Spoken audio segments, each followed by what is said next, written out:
Alrighty. Well, that was a bit of a rough start today.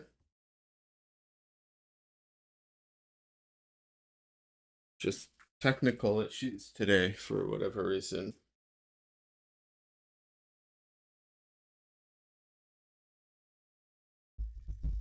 Oh, and the technical issues continue. That's great. Hey everybody. Sorry, just nothing going smoothly today for some reason.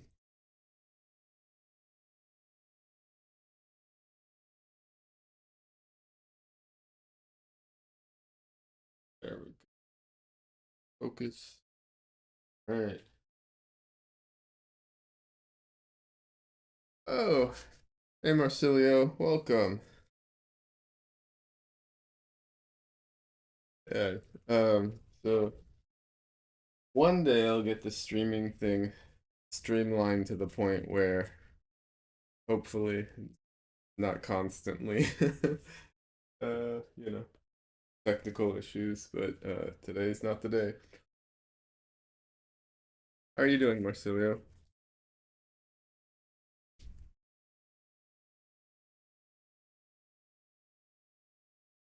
I'm just grabbing my palette right now.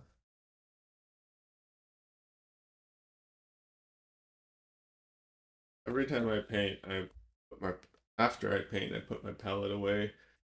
Try and keep the paint as fresh as I can.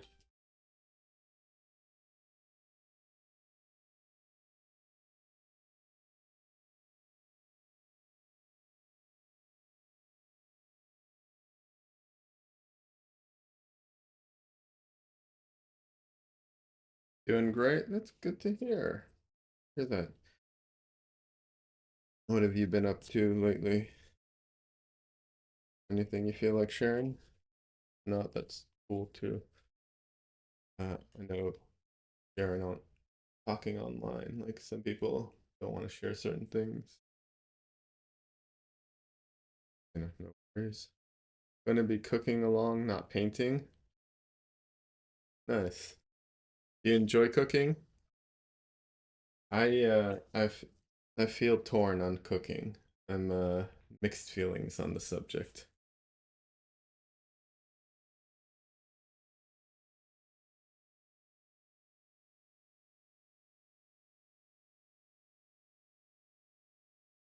I uh I don't really enjoy it and I get stressed out by it. And I hate the cleanup, but I enjoy the eating part. I don't know how mixed that is, but those are my feelings on the subject. For the most part.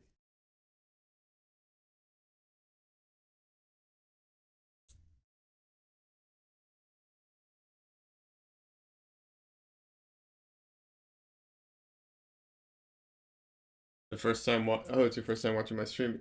Yeah. Well, it's pretty straightforward. I stand here and read chat, talk about things and try and uh also finish a painting while doing it all to varying degrees of success. Um yeah, basically it. Questions and are welcome if anyone has any questions about anything in particular. Or we can talk anime, like it's, or movies or whatever.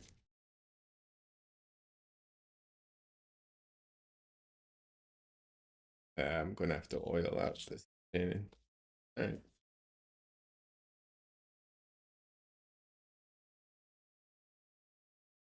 So generally, my go-to for oiling out is oleo gel. I just feel like it makes a good surface to paint into. I just wish I could get oleo gel um, at Jerry's or Blick's, not just through the manufacturer. That's my that's literally my biggest complaint about it.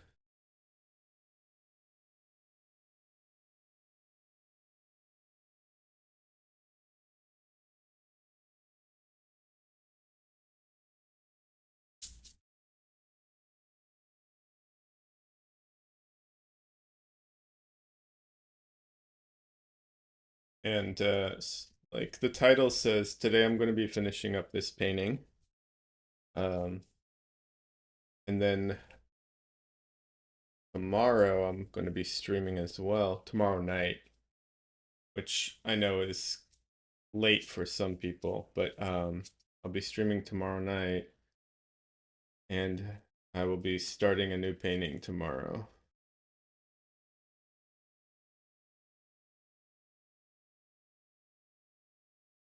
And hopefully I'll be able to start knocking them out a little faster. Uh, Hold on a second. Let me see. So I use the glare from the light to see where I've missed any points.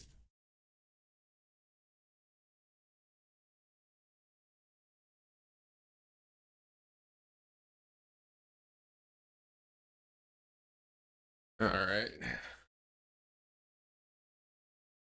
Oh, I'm putting oleo gel on my painting right now. It's a this stuff. It's a linseed oil, solvent-free gel. It's just something to because the painting's dry, I put this on to make a bit of a cushion to paint into. It makes so it's not so it feels more like painting wet into wet, and the paint interacts better that way and moves better. Yeah.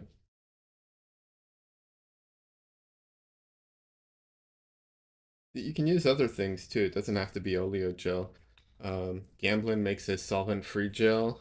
You can use straight up linseed oil or walnut oil. But the gel has a bit of because it's a gel, I feel like it's thicker, and so I don't know, it feels better to paint into than walnut oil.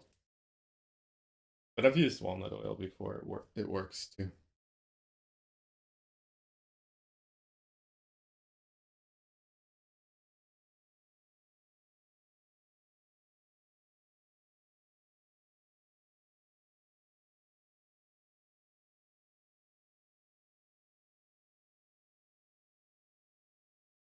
Trying to get the caffeine to take effect. It's been a little slow today.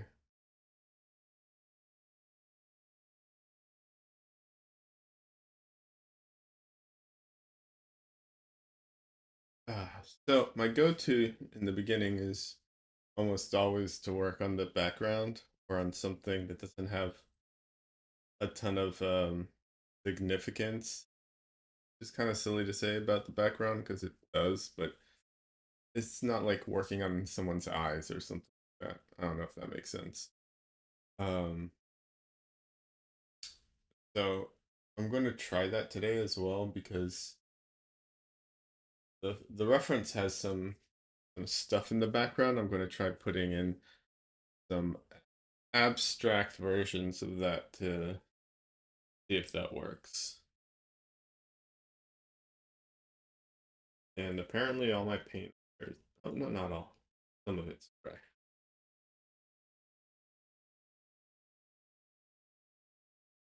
Did not get to paint as much as I don't think at all actually during the week, other than on stream, fortunately. So it's been a bit of a slow week painting one.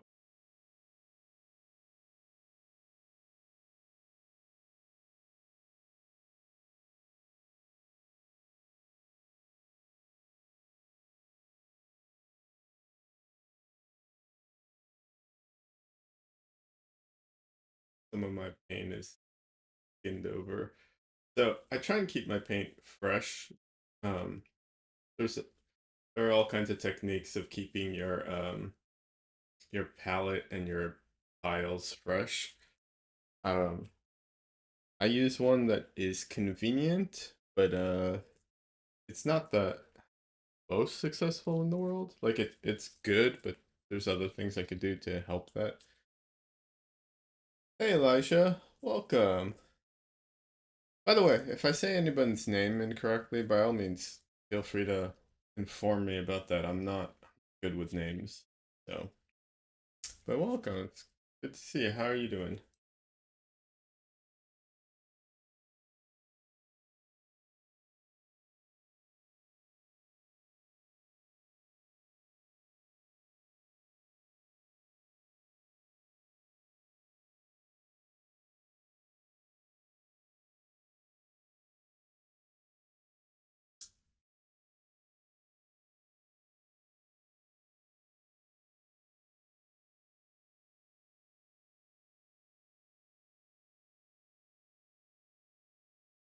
Oh, Michi. Hey.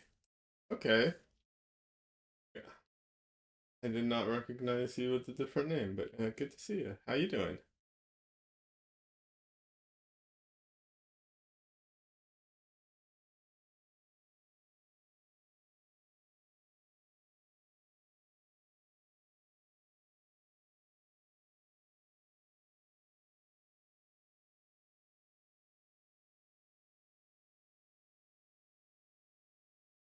Oh, snap.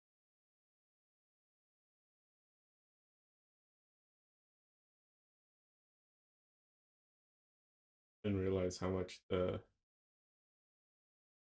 talking there.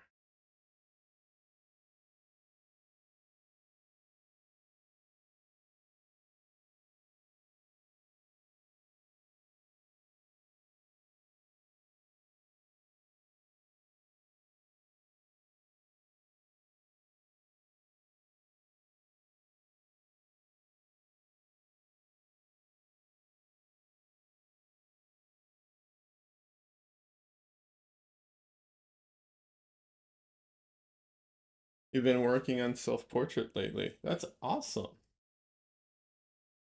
Well, you're welcome to post it in the Discord. Happy to, I'd love to see it when you get to when you feel like it's at that stage that you feel comfortable posting.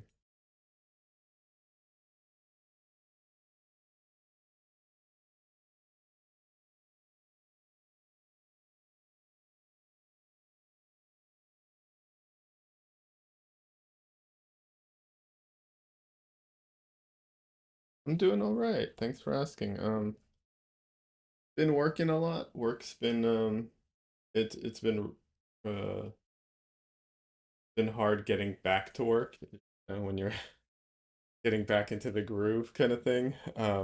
Finally getting there, but so I've been working a lot, but and painting, uh, streaming.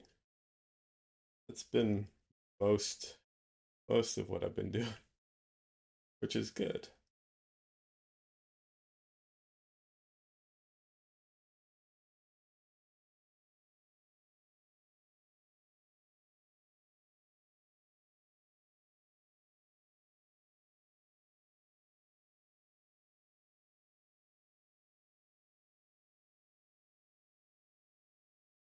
You'll post a whip for sure.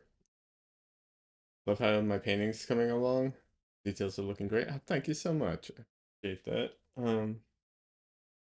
Uh, one's turning out pretty good. Be with it. I love painting. I hope it would be obvious that I love painting. I love painting, but I will say,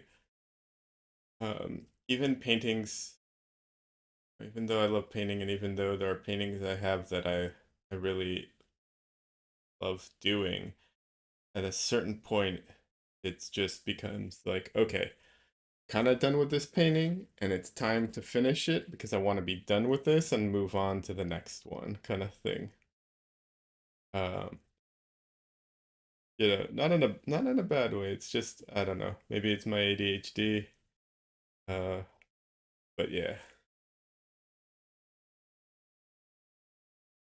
Oh, you get it getting back to work, and stuff. Wait, hold on. Oh yeah, getting back to work. Um, Hope I'm getting into the flow with it. Yes. Yeah, I do storyboarding. I'm storyboarding on a TV show. Should be airing finally in September. I'll be posting about that. Yeah, September, I think it's 24th on Fox. So, yeah, it's cool.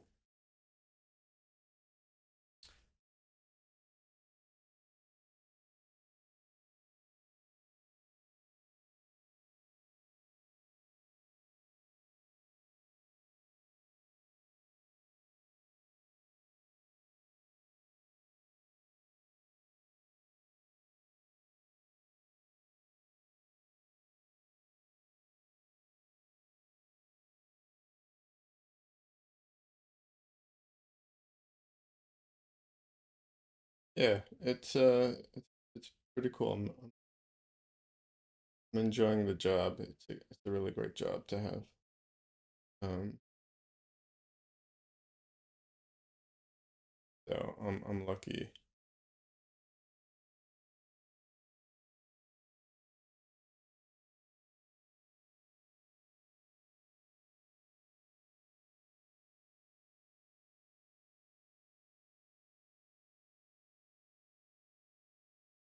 So one of the things when you put down paint with a palette knife is the surface is all and straight and does not go on straight either.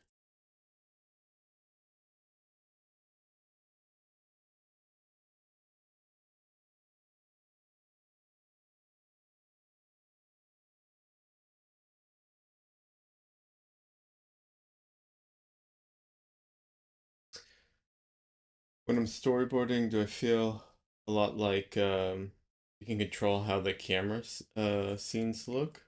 Um, I mean, yeah, you definitely have a lot of control over that.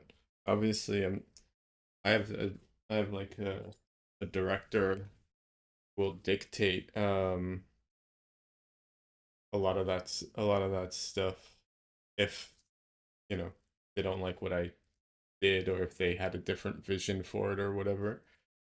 But yeah, you end up getting having a lot of influence on things in that sense.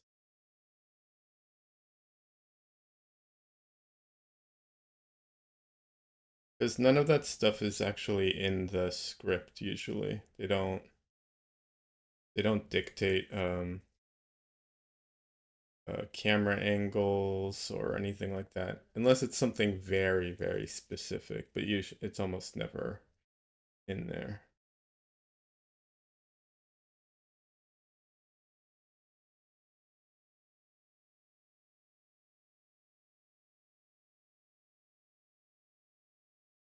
Yeah, yeah, it's exciting.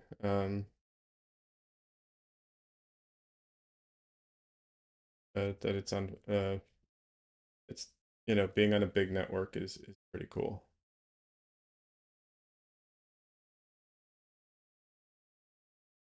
And I'm lucky that all the strikes that are happening aren't really affecting things for us either. So pretty happy about that. Oh, awesome! I'll take a look at it. I'm gonna take a look at it. Thanks for posting your work. I love seeing other people's work. So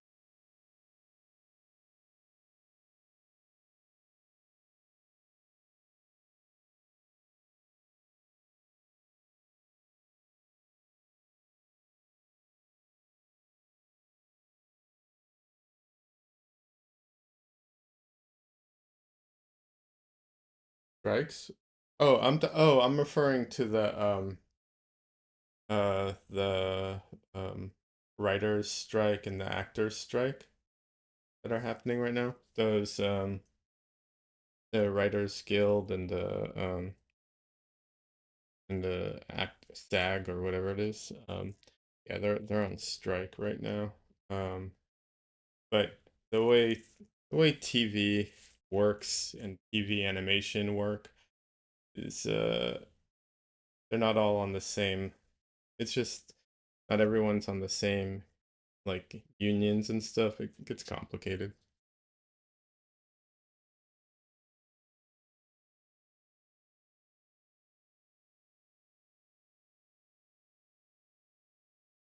So no scabs here, but it's just different union rules and stuff.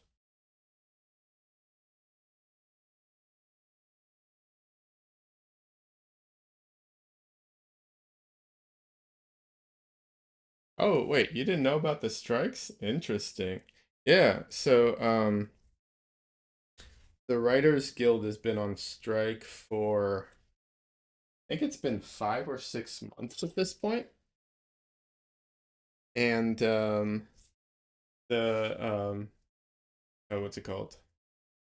And the actors just started uh a couple like 2 months ago, I think it is. Yeah.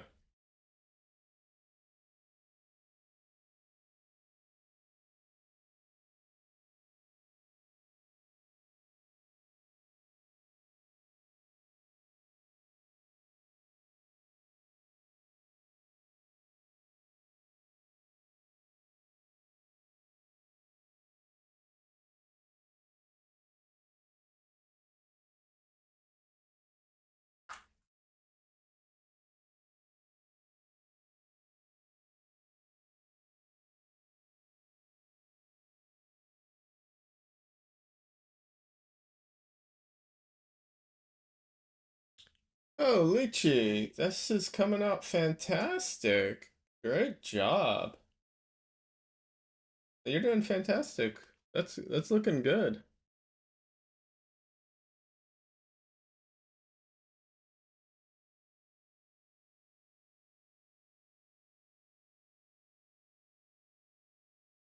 You're not as keyed into the industry stuff for entertainment. You haven't been on Twitter much? Yeah. Well, I mean, yeah, um I think they're trying to keep it out of the news a little bit. I'm not saying that like they're not covering it on the news, but I suspect that since the companies they're negotiating with own the TV channels and own the news essentially, I don't think that they're like super happy to push how much it's affecting things. So a lot of that's like I think relegated to social media and what's it YouTube.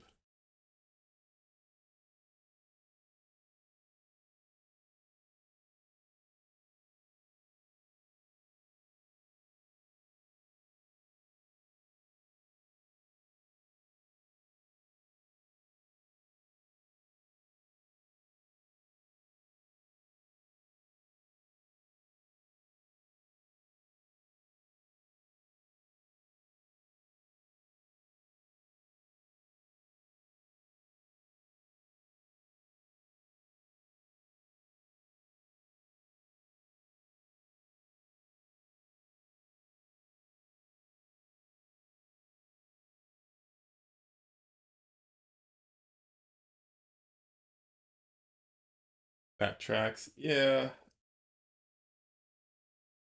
I do wish there was more independent news, but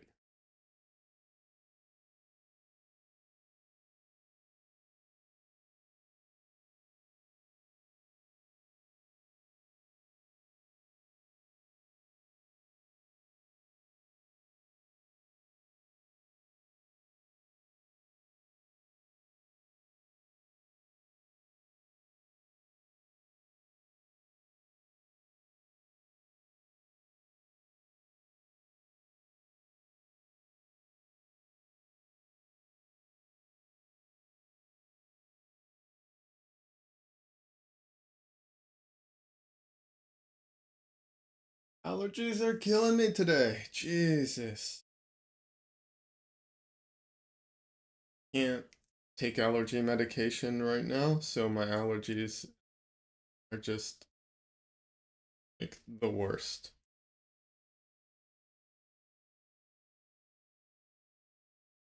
What are those lines supposed to be? There's a shelving unit um be behind behind the person, so that's what they are.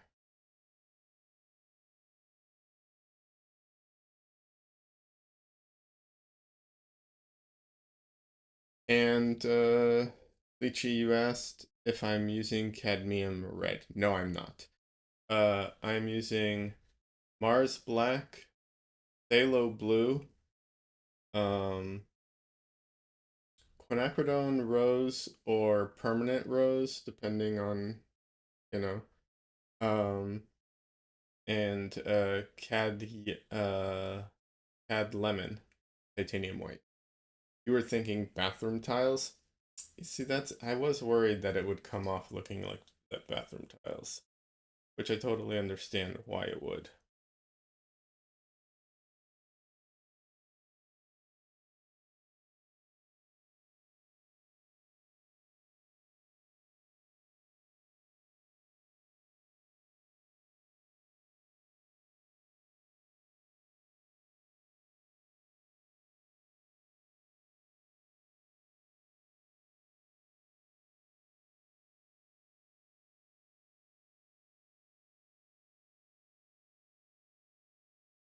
Yeah, you can make a pretty good like the way I look at it for red is um like there's like two reds that I kind of focus on, and it's like there's like the cool like uh magenta red, and then there's the like fire engine red or poppy red, like that really strong bright red. um and you can this red is closer to the what's it called, to the magenta red, but it can it can go towards the like fire engine red. um it won't compete with cad red, of course, or like cad red light or any of those, but it will get close enough for most instances, like unless I'm actually painting like a fire engine, like a fire truck in the sunlight with no modifications, then you know, that'll probably be the only time I need like to bust out the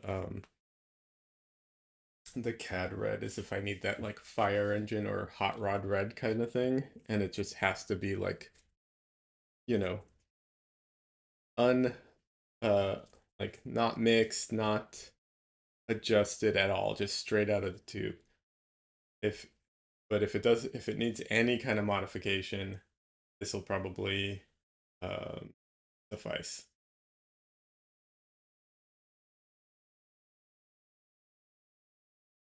And I really almost never use paint out of the tube, or almost nothing. Like there's almost never a circumstance where I use paint straight out of the tube. So yeah.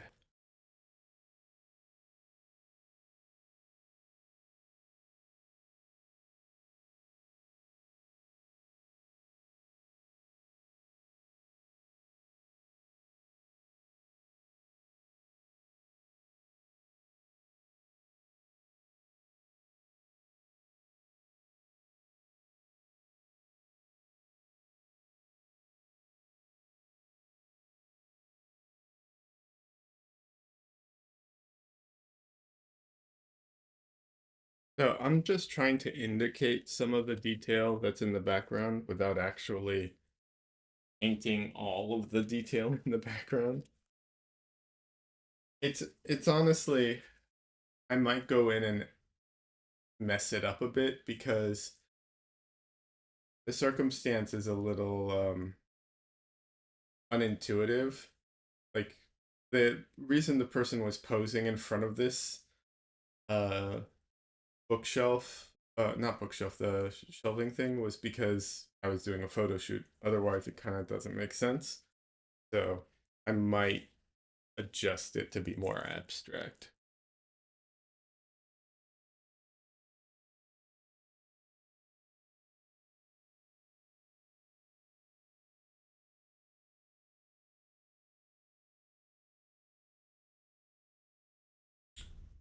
It's nice when color is really in between cool and warm so it can reach most areas needed. Yeah. Um, yeah, I mean, unfortunately, there's no perfect colors. Um, you know, if only. Because like, color theory and what's it called? In digital, um, is much different than color th well, not color theory. Color theory, I guess, and mixing and palettes and stuff like that. Very different in digital than it is in with real paints because some of the pigments there can be some weird interactions and they don't shift, you know. Not It's not perfect or linear. It's they're actual pigments and so they have all kinds of what's it called? Um you know, interactions that are unexpected or different and so on.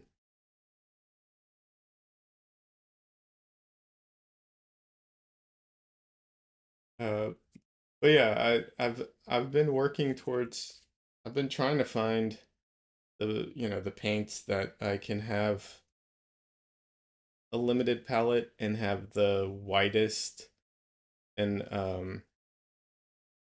like the most options, the widest range, and I've settled on this one for now. Um, I'm always looking for new options and new possibilities. Like I do want to try bismuth yellow over cad yellow.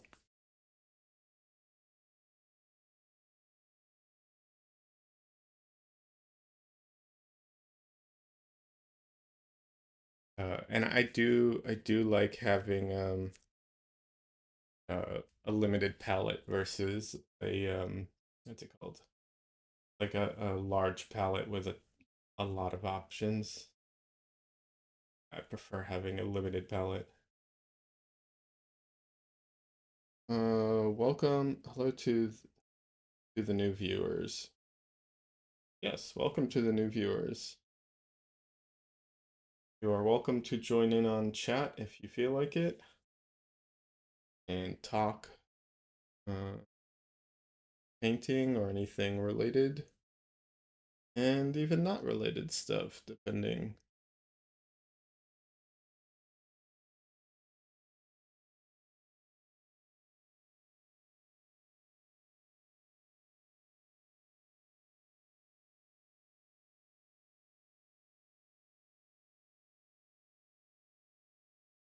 Yeah, chat's very friendly.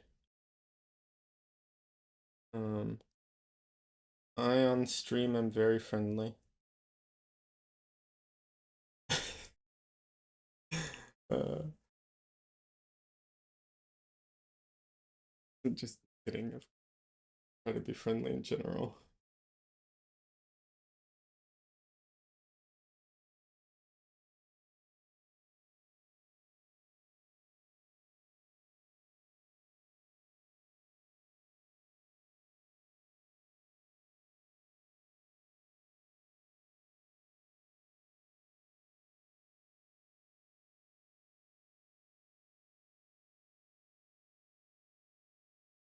Yeah, so that's why I chose the palette that I did. What other, I mean, there's some other options I might try in the future as far as like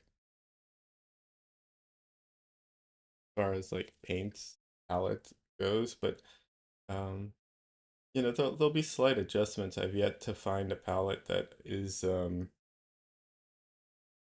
as like broadly capable as the one I've put together here. Not that I've come up with anything.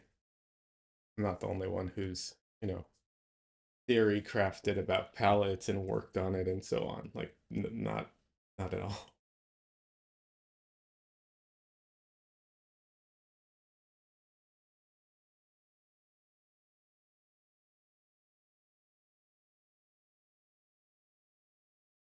Finding a good palette, need to work on that too. You're curious, when I started, did I mostly work with black and white and browns? Oh, yeah. So when I started, I had a much different palette for sure. The reason is when I first started, you know, I had teachers who would tell me to use um what I'd call more traditional palettes, and so I was starting off from that. So it's like um no black, titanium white,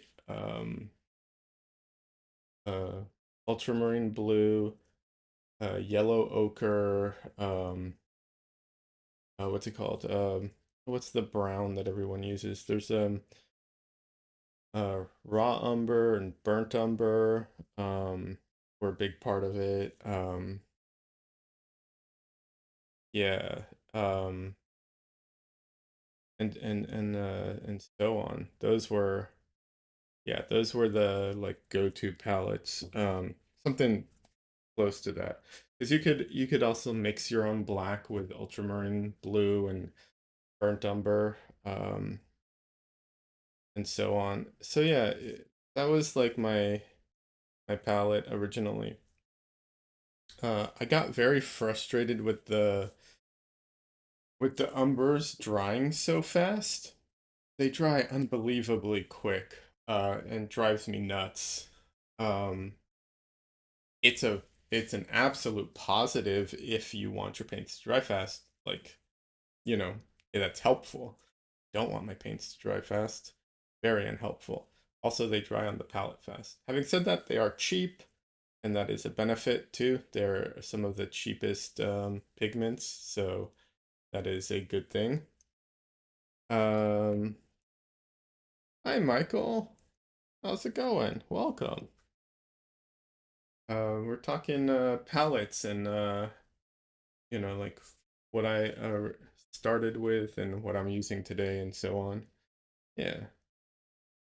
And then on Cad Red was almost always also part of it, part of my palette. So it just kind of developed over time into this palette.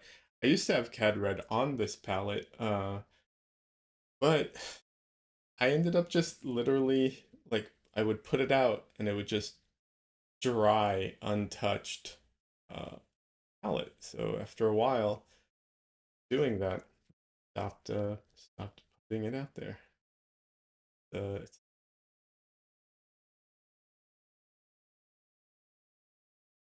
oh, thank you, Michael. Appreciate that. So yeah, this hopefully I'll be finishing this one today, and then tomorrow evening or night rather, I'll be streaming as well. I'll start a new painting.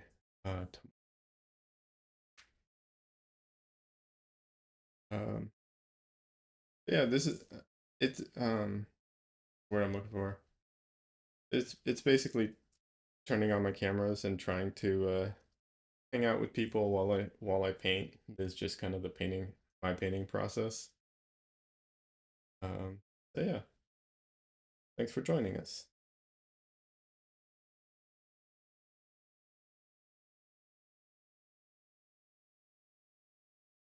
I will say this, Lychee, the the palette I have currently, there is a one huge disadvantage to it, which is I have to spend a lot of time mixing. So there's no convenience colors really, and so it ends up I end up spending a ton of time mixing, which is can be a disadvantage for sure.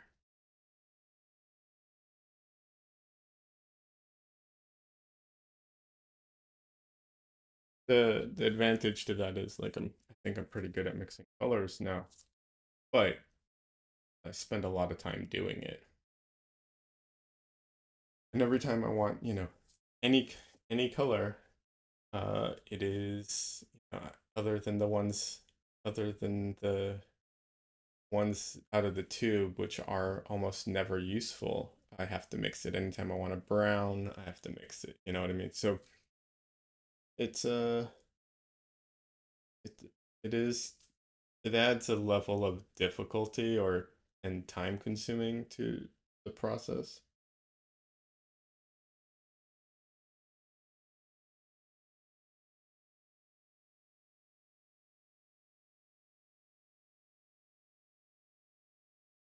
Michelle is my partner, my girlfriend. So in case someone's wondering, that's in chat. That is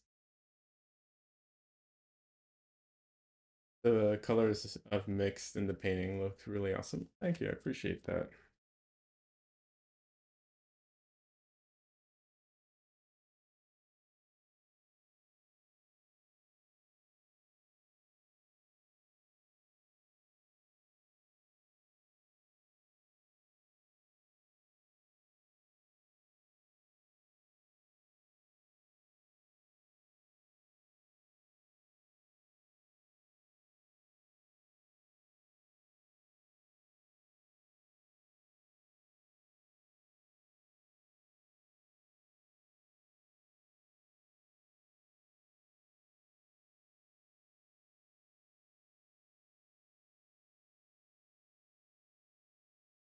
Halo Blue, for anyone who hasn't used it and is looking to try it out, um, it's a bit of a pain to use. It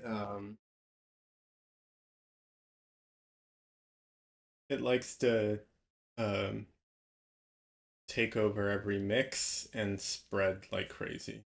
So, just be aware of that if you give it a shot. You know, very little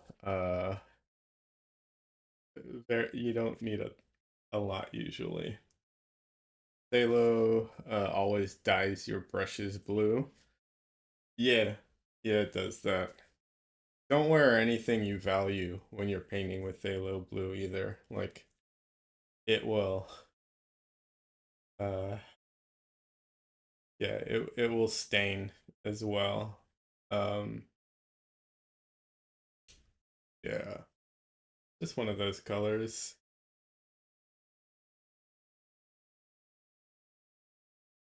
Compared to like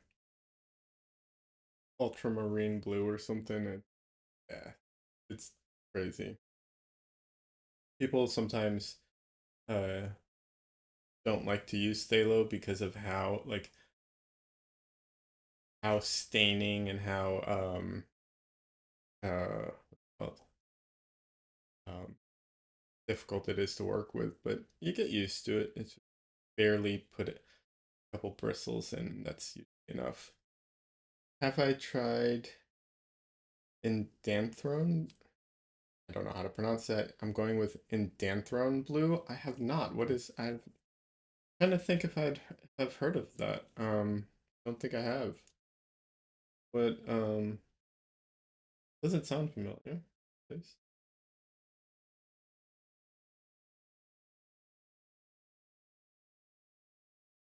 But tell me more. I'm curious. I'm always looking for new. I'm curious about new paints and pigments. Yeah. I mean, unfortunately, I haven't tried every pigment out there. Some of it I've had to go based off of just researching things.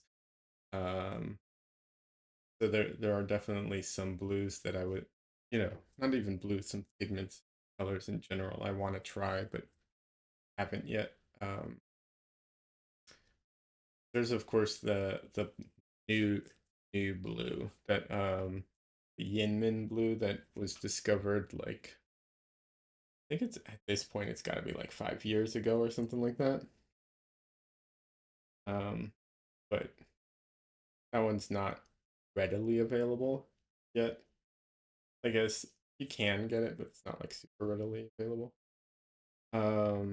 You love using a mauve color, especially for portraits. Mauve color. What that is? What? I am so curious. A bit of a deep blue, similar to navy color.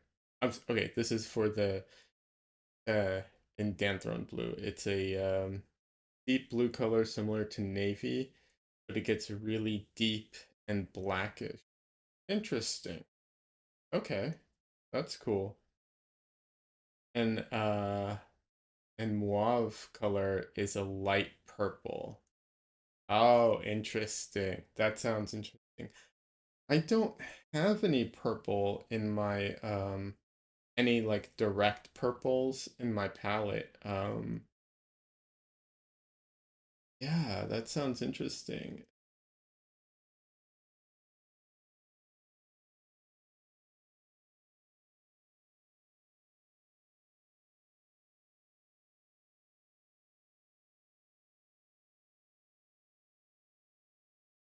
I mean, I'm a fan of mixing purples and using purples in portraits. I just haven't bought any purples pigments to use. Mostly because I've always been able to mix them, and their purple is never like what am I guess I never view it as a like primary kind of color. It's always in my head uh, more of a mix color. So yeah. And Danthron is similar to dioxazine, how it gets really deep, almost black. Interesting. That could be very useful, especially if so one of the problems with some colors is they only go so dark, and if you mix in black to get them darker,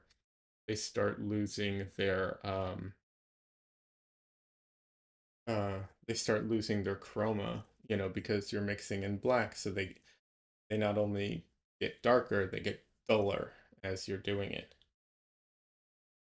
So having um very saturated colors that also go very dark could be useful if especially when painting dark paintings and you want to have that like um that saturation even in the dark colors.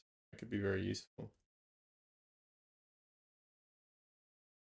Mixing colors is always best. Yeah, I mean mixing colors you know is very good. But there's always going to be some amount that you can't mix. So it building that what's it called, um the palette, and the colors that you put in your palette can really affect like your choices in many different ways. So I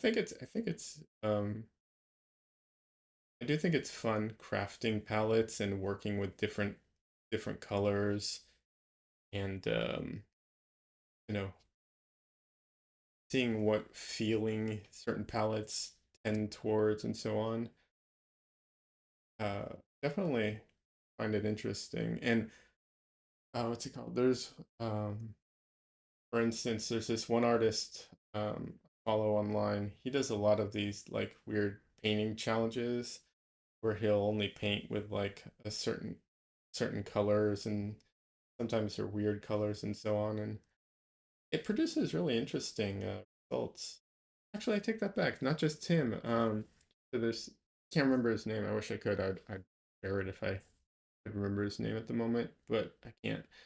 Um, this one guy on Instagram does it, and then oh, thank you for the subscription. I appreciate it. Thank you very much.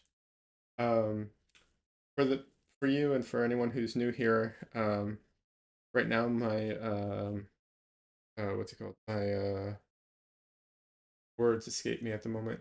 My streaming schedule is Saturday, Sunday, uh, 11 or 12, depending on when I can get started, for about like 4 hours. Monday night and Wednesday night, and I'm a Central Time. So when I say like 8 p.m., thinking Central Time, just okay.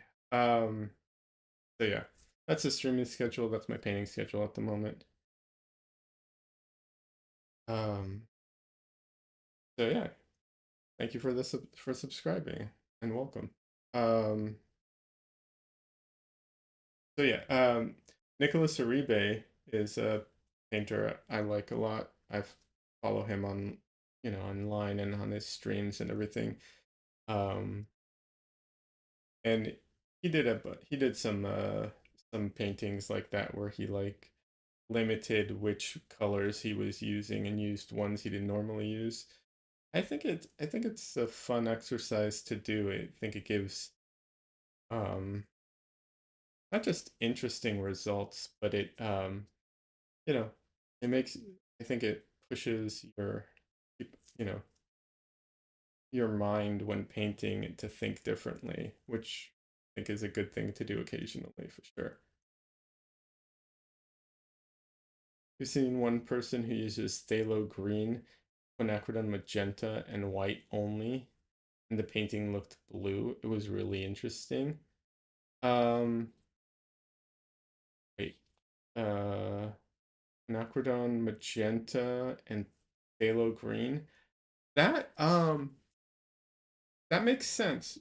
So if you mix phthalo green, yellow, uh, or emerald, it's the one that leans yellow, and you mix quinacridone rose, it makes black. Um, but rose is more blue than magenta, and green yellow is more yellow than just green. So I could see that looking like a bluish color. I don't know, unless you tell me it's an intense blue, then I'd be surprised that it was an intense looking blue. But yeah, I could otherwise I could kind of see that.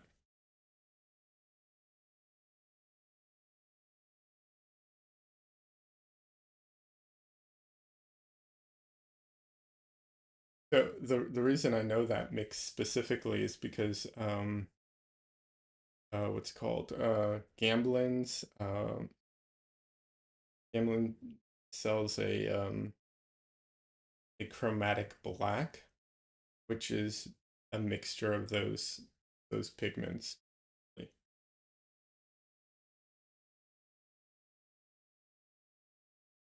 used to use chromatic black. I don't currently use it. So chromatic black has a lot of really good features to it. It just it also has some that I'm not particularly looking for. But yeah, it's a good paint.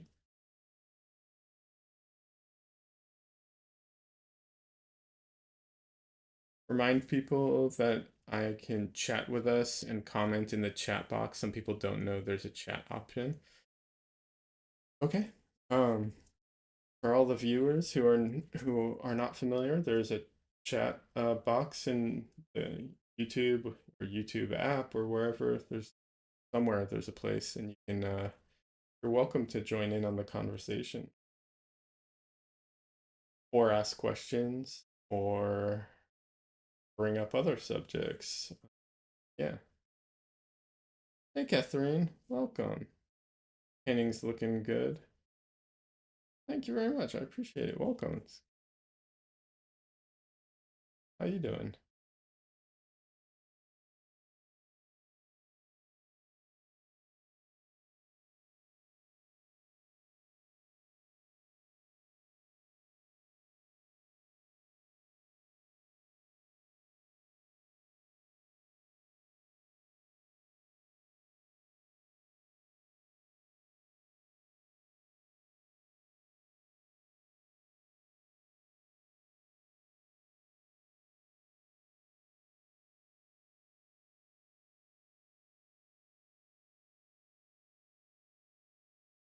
Alicia, you're saying the blue, I'm assuming in that painting you were talking looks a little teal. Interesting. Uh, that is interesting. That's an interesting mix that it worked out like that.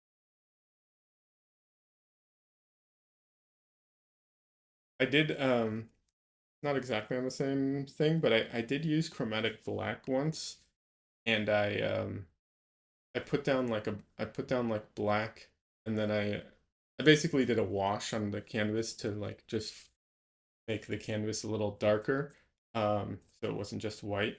But what was interesting was that using chromatic black, because it's a pre-mixed color, it's not a single pigment color.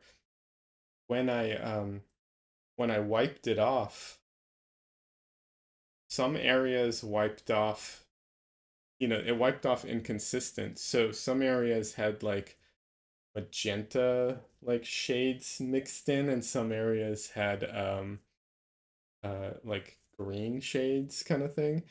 It was really interesting. I ended up painting over all of it, so you can't really see it, unfortunately. But it was one of those things where it's like, man, I wish I could get better. Like I could do this on purpose versus just kind of happening and not really taking advantage of it. Um, yeah, I wish I could. I don't paint with a lot of transparency, so it's not something that I know that much about. Hey Carla, welcome.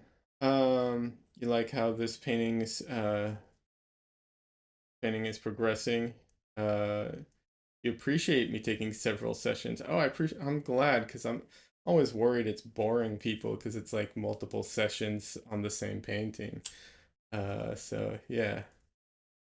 Catherine, is this someone famous? No, it is not someone famous I'm painting. This is a friend of mine who was gracious enough to help me out and pose for a photo shoot. So me and a couple of friends did a photo shoot so that I can have some good reference to work from.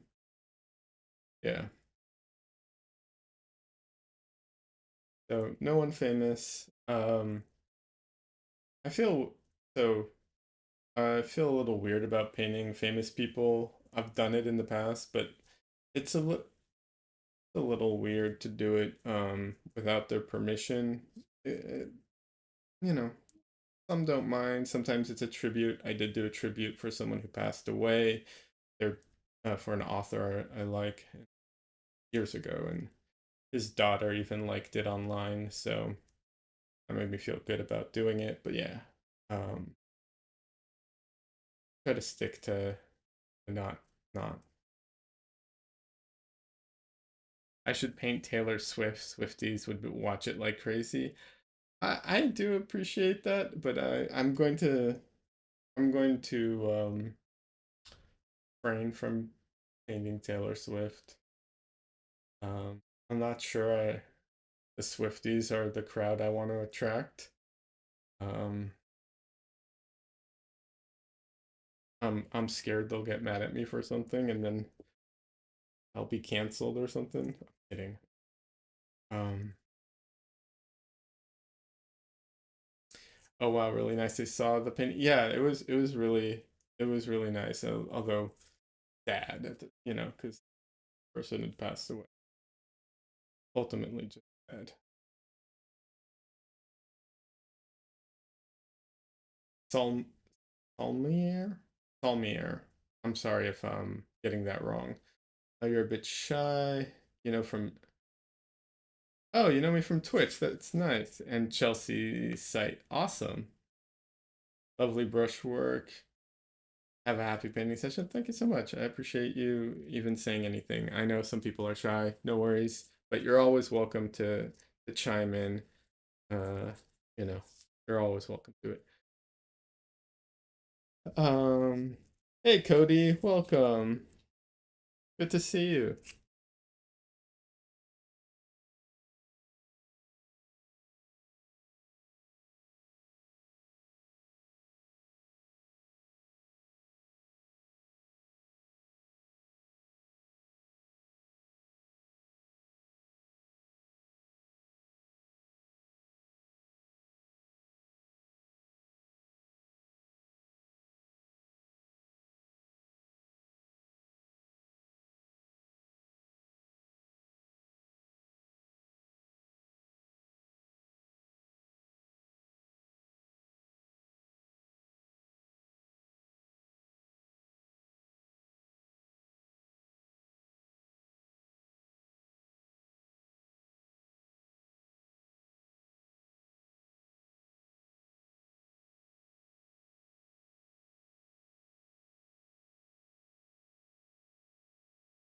So hair in general, I think is be very tricky, but this this person's actually flicking their hair in the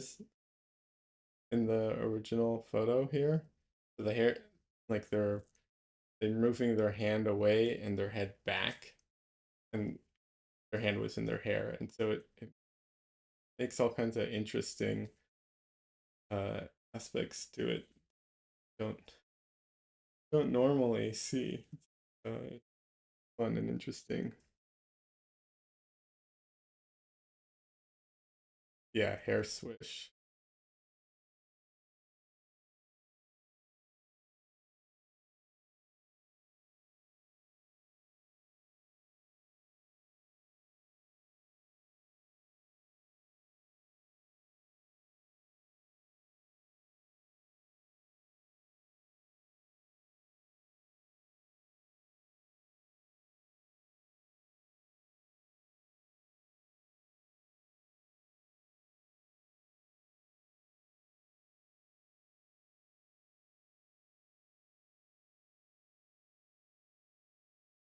It's so cool seeing people for in chat who know each other from Twitch and other places. Getting together again. That's awesome. So anyone who doesn't know, I used to stream on Twitch. Um, and I've lately just been streaming on YouTube. So I took a huge break from Twitch as well, just in general. Partially their fault. They had an issue where I couldn't log in, and um, therefore I couldn't watch Twitch either. Well, I guess I could watch it, but I couldn't like interact. So I don't know what that was about. It was an issue on their end, but yeah.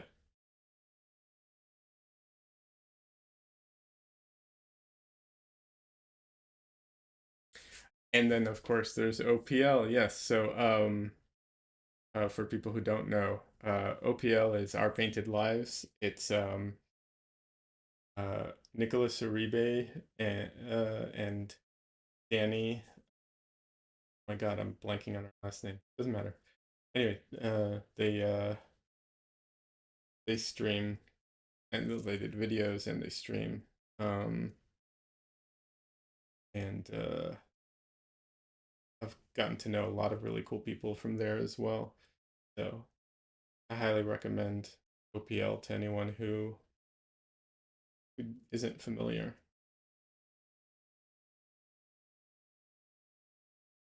It, all very good crowd.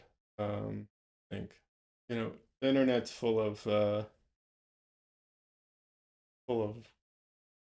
kinds of people, but so far I think you know those are very good good crowds. Cool.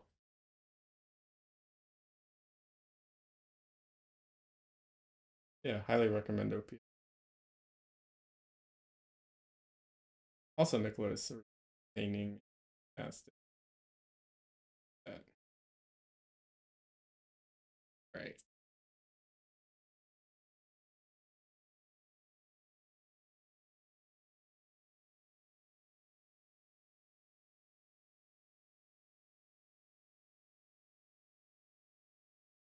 Discovering Nicholas Uribe on YouTube when they started OPL. Now they mostly do live streams, but back in the day they did a lot more recorded content. And he's a huge and he has become a huge influence on my painting over the years. You look a very relaxed painter.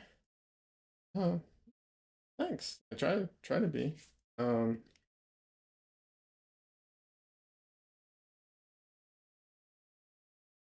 I'm definitely not one of um, those like painters who are like throwing paint at the canvas and stuff like that.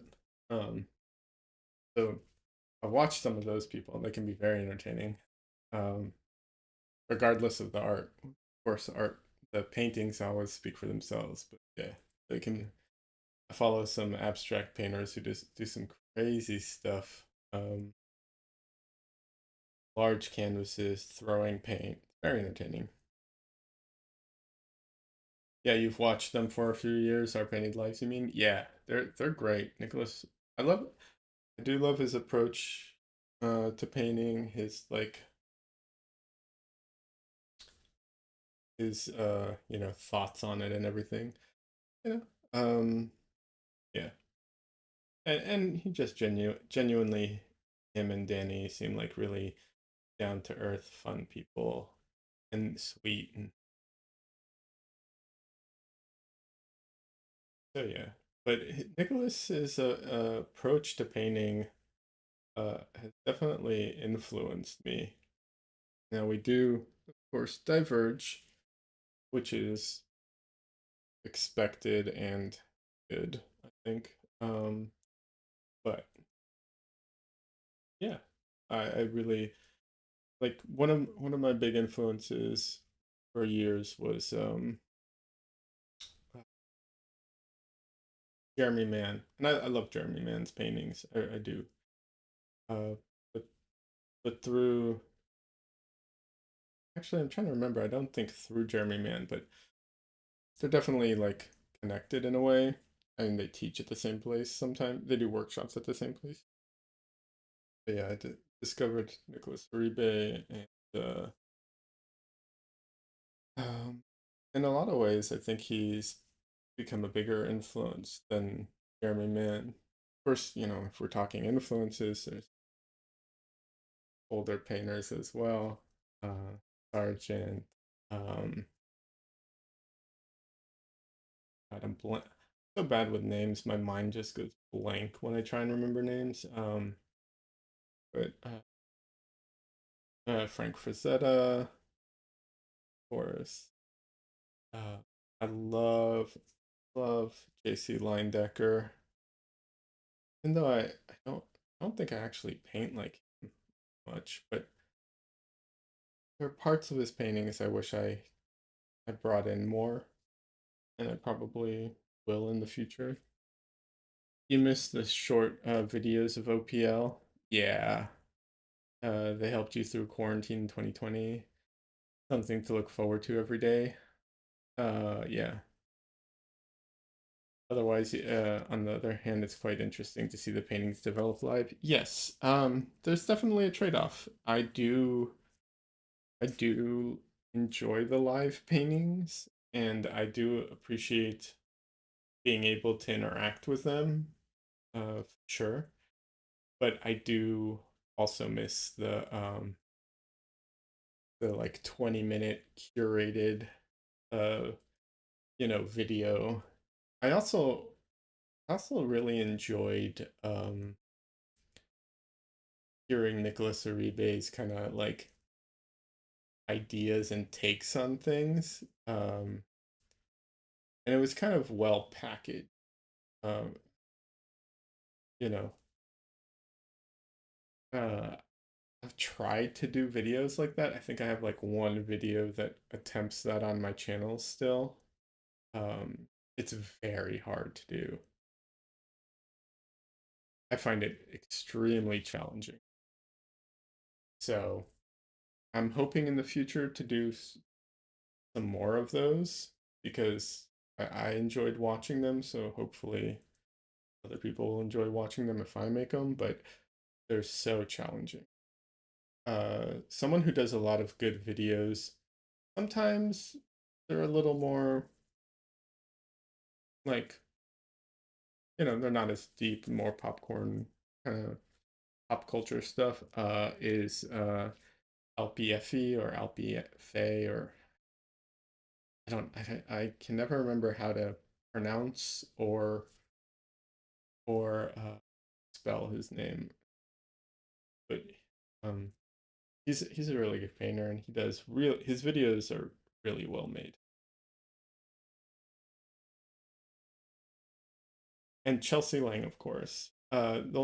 She her videos focus more towards the like teaching or learning, but not only. Um, and her videos are great. I actually have I signed up for her boot camp and everything after watching her videos and having like a call with her. I've been working with her for years now, and I do think that working with her has improved everything quite a bit. Oh yeah, the live streams are fun to converse more freely, but the short videos were really concise and specific to art history. Right? The art history too, I felt like I learned so much from it. Yes.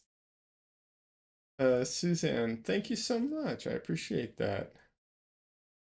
Um, yeah, the art history. So my art history is not good. I the school I went to focused um on what's it called? Hard skills, not they did not do history. There was no art history class or anything. Um, so my art history is just trash. Um, and it's really hard to learn art history on your own, and it's at least for me. And art history can be unbelievably boring. It's just so dry. Um, but I say can because I've seen so many great videos that are so fascinating that I enjoyed learning every little bit of art history they had to teach. But it just depends on how it's presented. So yeah.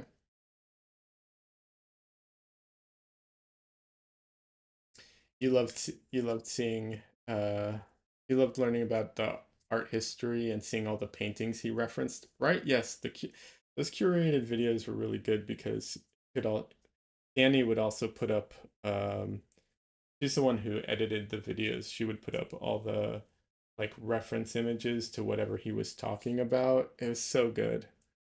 Um but so much work. I honestly don't know how they did it. At the time they were doing, for anyone who isn't familiar, they were doing 5 videos a week, uh, which was also 5 paintings a week, um, for 2 years. It was insane. Nicholas is a walking encyclopedia of art history and nowadays artists. Yeah, it's unbelievable. He's so good. He's so good at that. I am not. My memory for names being as bad as it is, I really struggle with all of that type of stuff. Yeah, he's amazing.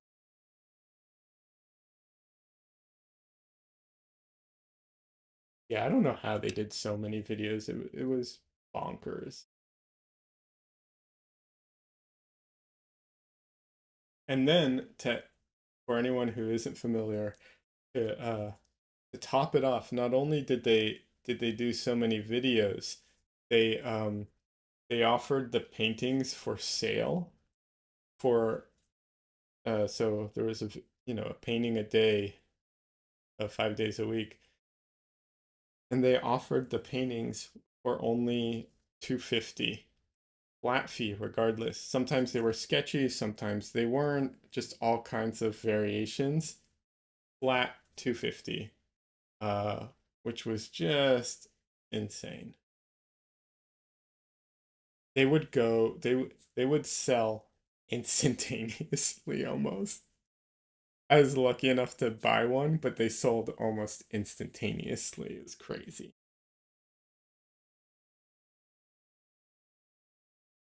Yeah, it's my older brother in Hala Prima boot camp.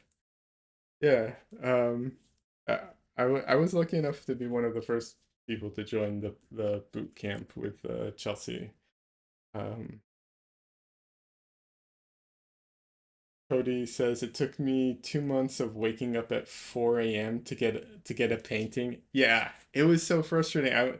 They would put it up at times, you know, I think it was like they put it up at 8 in the morning, um, or something their time, and yeah, it was always challenging.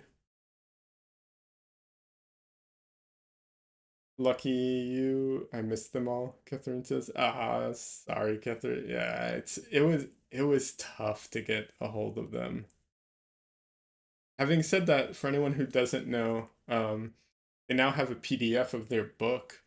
So if you missed out on paintings and you missed out on the on the books, they now have a PDF for sale for their most current book, a bunch of other images, and I think their last two books in addition. So good deal. I highly recommend it.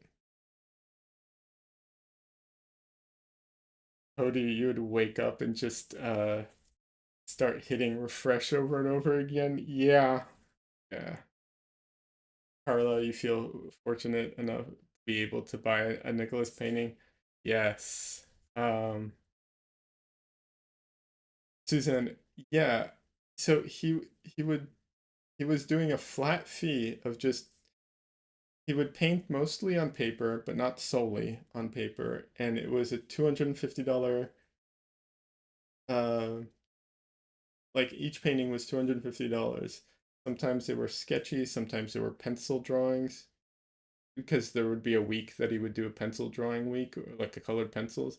But usually it was full on oil paint, um, on a sheet of paper, moleskin paper, $250 plus shipping, which is just crazy cheap. Yeah.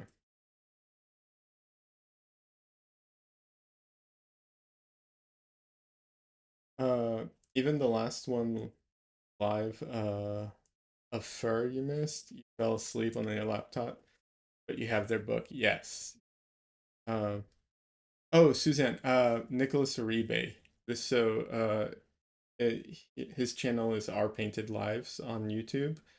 But yeah, he was for 2 years they did um 5 paintings a week, 5 videos a week, and offered them for a flat fee of 250, which was just bonkers.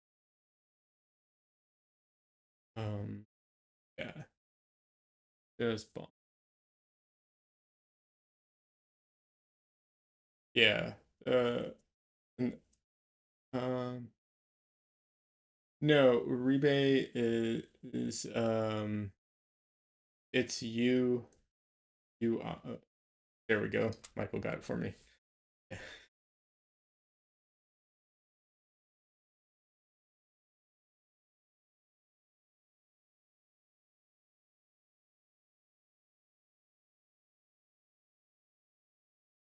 Okay.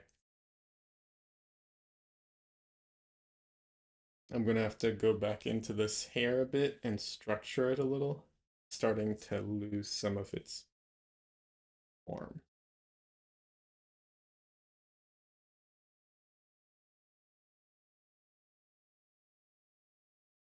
This is why I don't paint with transparency much, is because when my paint, I do a lot of like back and forth. So I'll go in and paint, and then I'll go back and fix it, paint, modify it. A lot of back and forth, do all that stuff. You're painting with a lot of transparency, you can't really do that because as soon as you go back in, you kill the transparency. It's definitely uh, one of the reasons I don't transparent pigments, transparency about that. Yeah.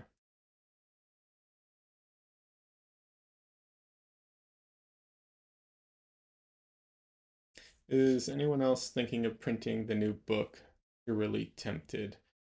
Oh, Cody. Yeah, I would be. I haven't even thought about it. I feel like it'd be very expensive. Print out the full book. I might print out, select images from the book, but I don't know that I'd want to print out the whole thing. I feel insane. You want to print out a teeny one to carry around with you, and a regular size one. That's funny. I feel like it'd end up being like really chunky. What's it called? Like wide. If you printed out like a what's it called? A small one. Are the paintings behind me for sale? Yeah, a lot of them are. Um, Not every single one, but most of them are. Um, I should I should post a link to my website. I don't have a shop on my website yet, unfortunately, for numerous reasons. But I do have what's it called?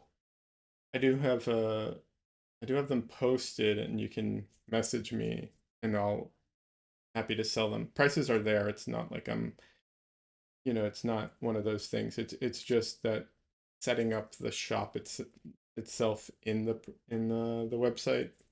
I haven't gotten to that part yet. Um, I'll get a link in a minute. What blue am I using? Oh, Catherine, no worries. Feel free to. People are welcome to ask questions, and I do not mind repeating myself if someone else asked it before. That is absolutely a part of it. I am using Phthalo blue, uh, just regular Phthalo blue. Um, so my palette is Mars Black, Phthalo blue, um, quinacridone rose, or permanent rose, depending on the brand. Um, Add lemon and titanium white.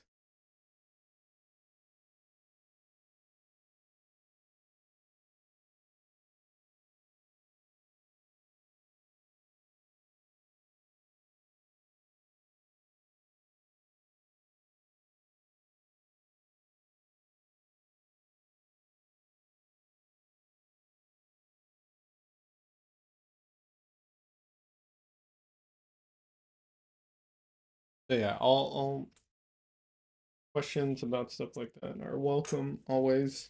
Hold on a second, I'm getting a link real quick. My website.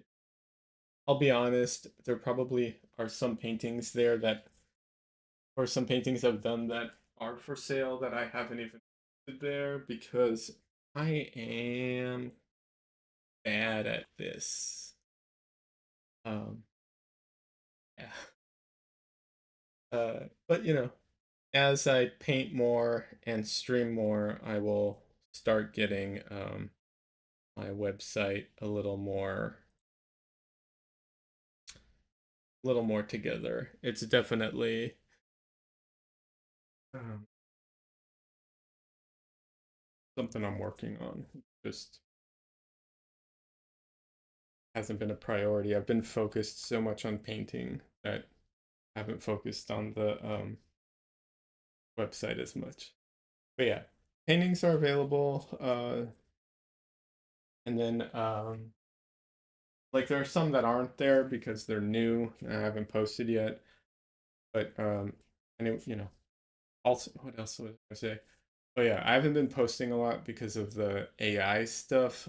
It's something I want to start using the program Glaze to like glaze all my images. That's been a reason I haven't been posting a lot lately because I want to do that, and it was in beta and now it's working better and so on. So that's also been a part of it. You have a gold plein air frame. You want to color it gray. You know if you can use acrylic paint to paint over gold? You hate to ruin the gold, but you're stuck for a last minute frame. Ooh,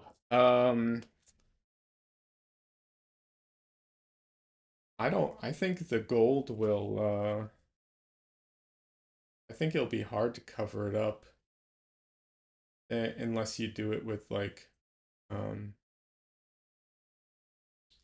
I don't know, white acrylic. I don't know, maybe. Not sure. My thinking would be gesso, but I don't think that'll give you a look that you want, because gesso has a coarseness to it. So I don't know. I feel like just regular acrylic. I'm thinking like Liquitex acrylic, like painting acrylic. I don't know. I don't know how much that would cover. Yeah. Catherine, you're always hesitant to use phthalo. It's a very powerful color. Yes, it is. Phthalo is absolutely a powerful color. It tries to overtake everything. Um uh but so here's the thing. First of all, I usually only dip like the corner of the brush into it. So yes, use it sparingly.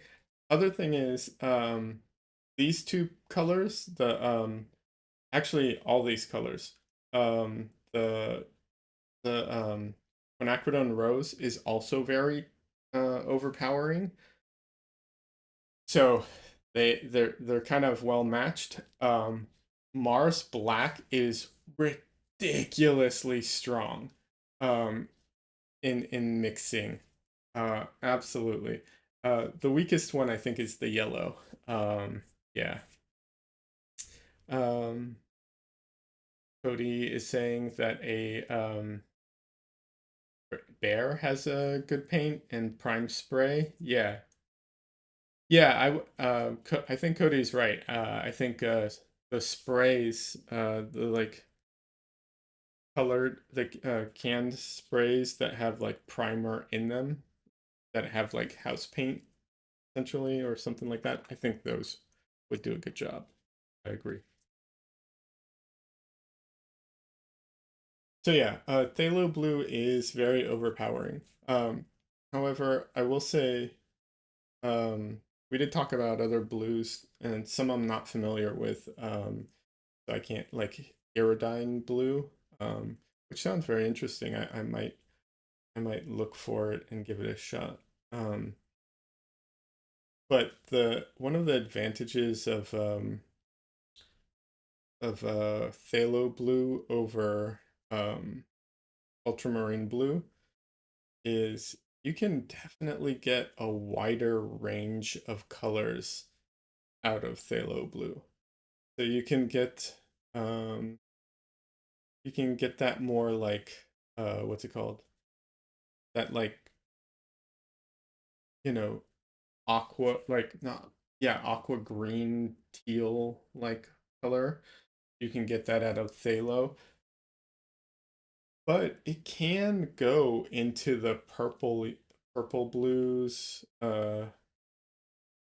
pretty well. I would say maybe not as good as not as good as ultramarine in some senses, but it's pretty pretty versatile. Um, and that is why I use it because so far, as far as blues go, it is the blue that has like the widest range that I've tried. I was using a I was actually using a teal blue, um, like a cyan looking color, but I stopped using it because it was on its own too light.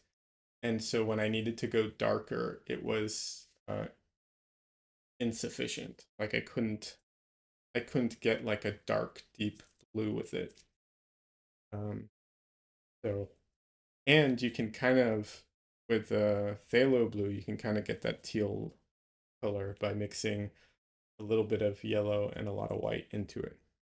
So so yeah.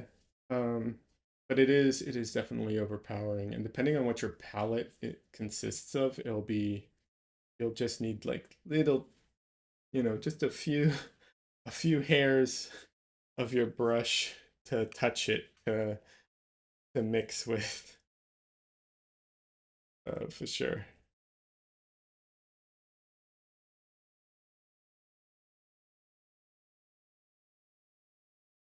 Also, the drying time on it might be, I think it's a relatively slow drying uh, color, so depending on what you like, that is a good thing or a negative.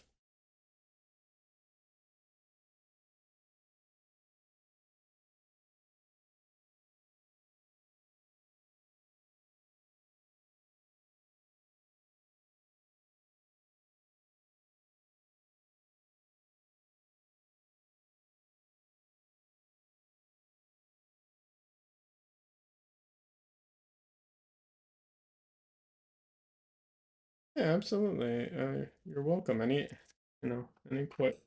questions about paint or anything like that, you're more than welcome to ask, and happy to chat about that. Also, um, not I don't mind. People are welcome to message me on Instagram and stuff like that too if they want. No, no guarantees I'll be able to answer all the time, but like, yeah, don't mind it. Chatted with people. You too. Yeah.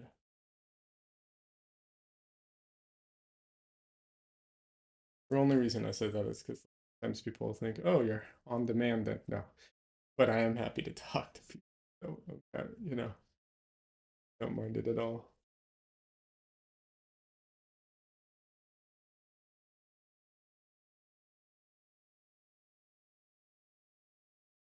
Or on Discord. We talk a lot on Discord. I got a lot of helpful information from different Discord groups in the past about paint. I used to also go on to Wet Canvas, but I don't know if they're still that site still operates. Being honest,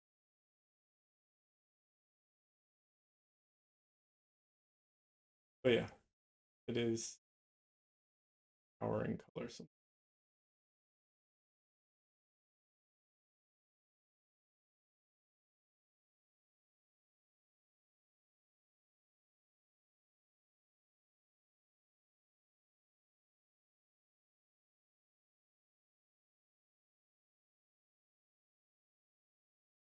Is that a canvas panel?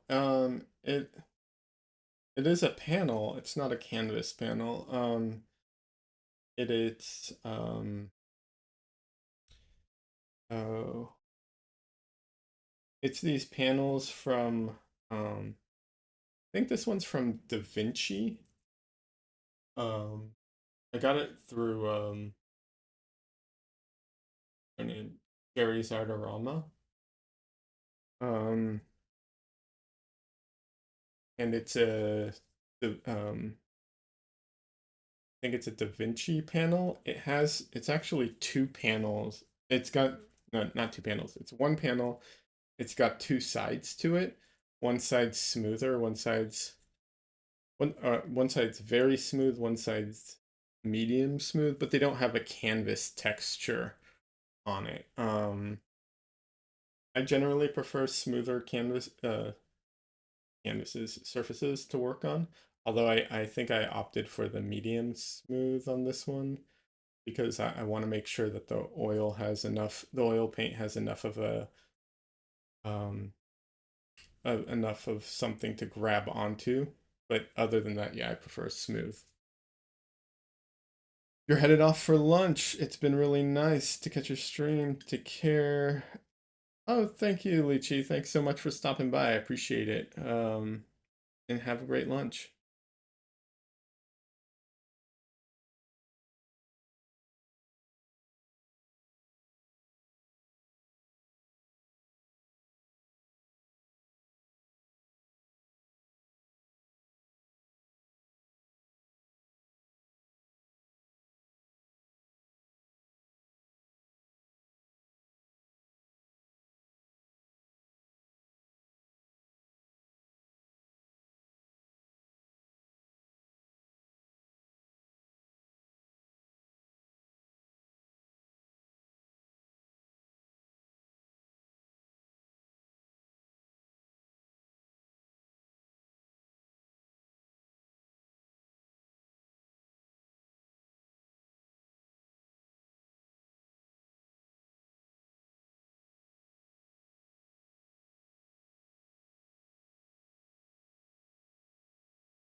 Yeah, I don't know how people that paint with a lot of transparency, but in the sense that like I just too much back and forth correcting as I go.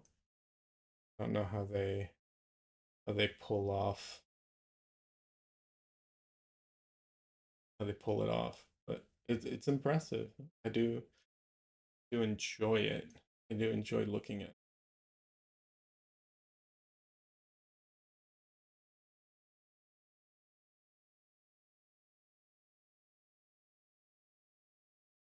In case anyone's not familiar, uh, what I'm referring to with transparency is that some pigments, they like when you put them on, they're semi-transparent, or yeah, I guess semi-transparent would be the right word. And as you like rub them down, or they their color can be look a little different than if you put it on like very thick and without any transparency to it. Um, and it definitely gives a different look. It can be very beautiful, very fresh, has a spontaneous look to it, even though a lot of times it's not spontaneous at all. Um, very nice. But because of the nature of transparency, you have to, like, once you put it on, you can't really adjust it or change it because if you do,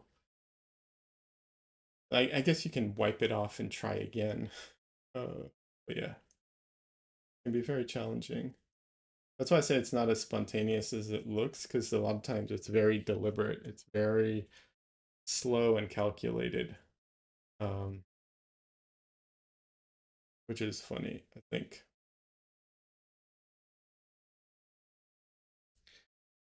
Yeah, do I find thumbnail sketches helpful? No. Um, I I don't really, but there is a catch to that because I I essentially thumbnail my painting out digitally in Photoshop. So in that sense, I do. But I don't find thumbnailing beneficial because I'm usually not making up the painting. If I was planning a painting, if I was doing a if I was, if I was going to do a photo shoot and I had like you know, a very deliberate plan. I want to do, you know, um, whatever it is, then yes, I would thumbnail it out. I would so that I'd know exactly what I want the model to be wearing, what I want the props to be, um, camera, like all that aspects of things. So I guess it depends on the circumstance. Michael says it takes me days, sometimes weeks to finish paintings. Normally you have 2 to 3 going on at the same time. Yes. Yeah, I think I've done the math and it's like 21 hours on average for like paintings roughly this size. For me. But that's often spread out over weeks. Um, yeah.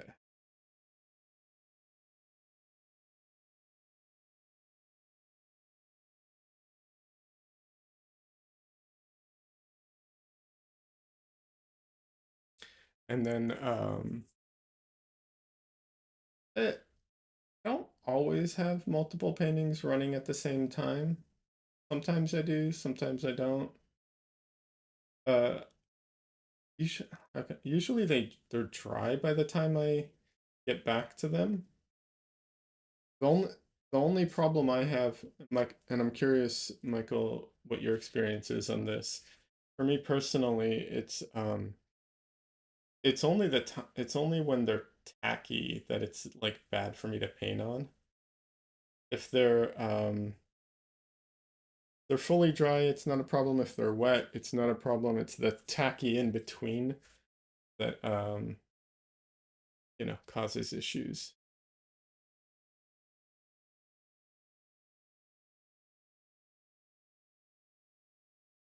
Having said that, one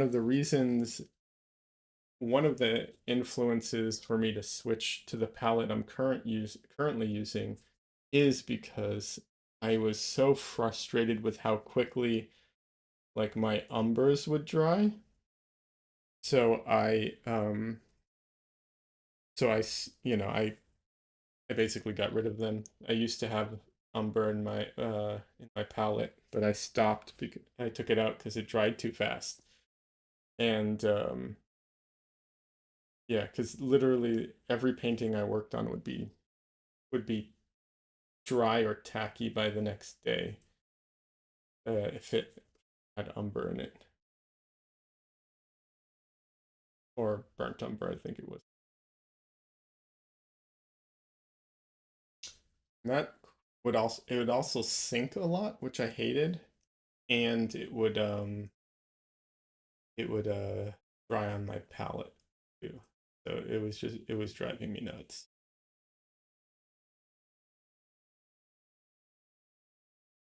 And it's really a great color. There's like good aspects to like burn on.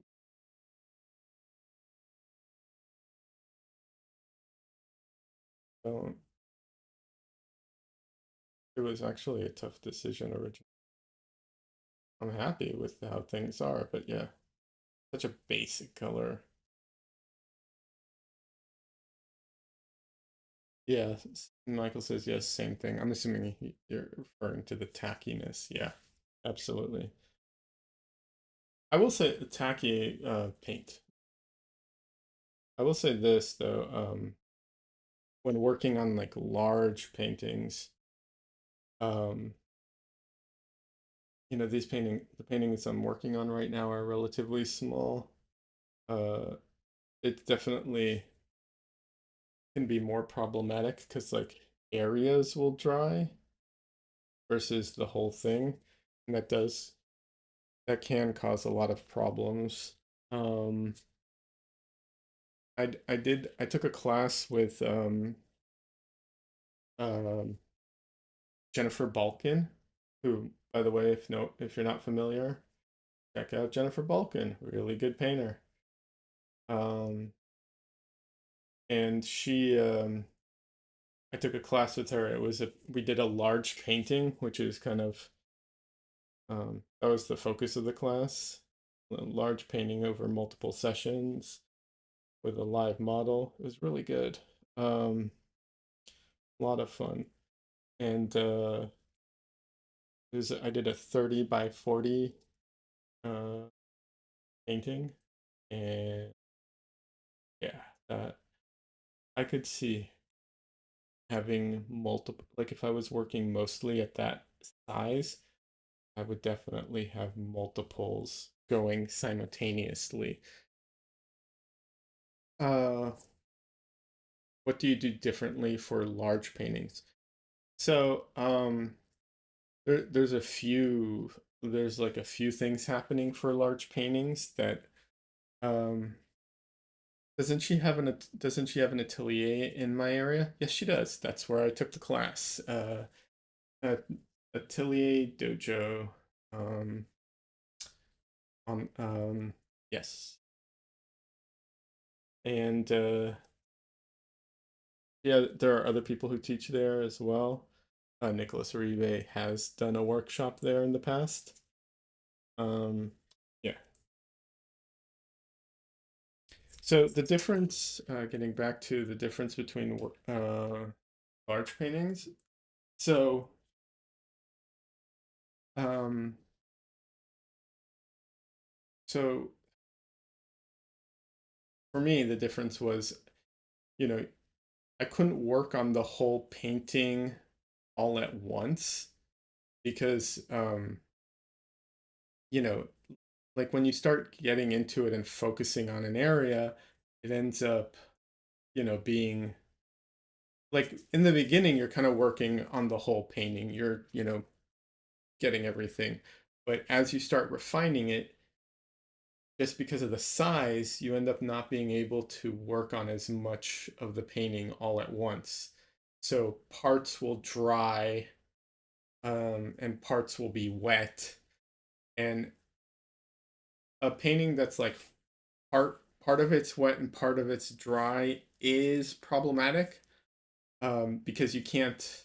I mean, it's not that you can't work with it, but you can't oil it out, uh, or you have to confine yourself to an area, um, which is doable, but just a little more challenging because you have to be like, okay, you can't oil out the whole thing. You have to oil out only a section and know that you're like stuck in that section for that time. Um, so it can be a little challenging. Um,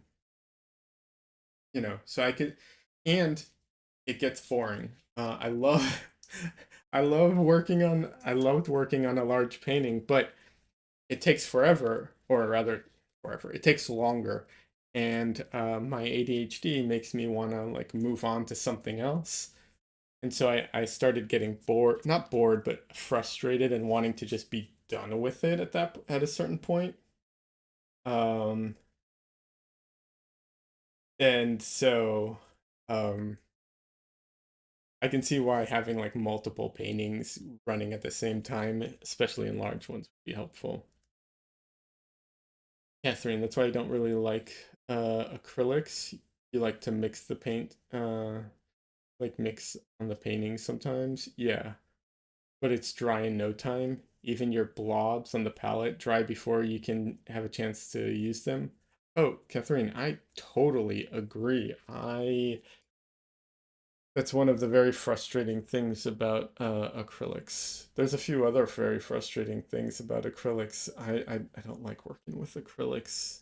I um I was afraid of working in oils for a long time, um, but I'm very happy that I made the effort and got into oils.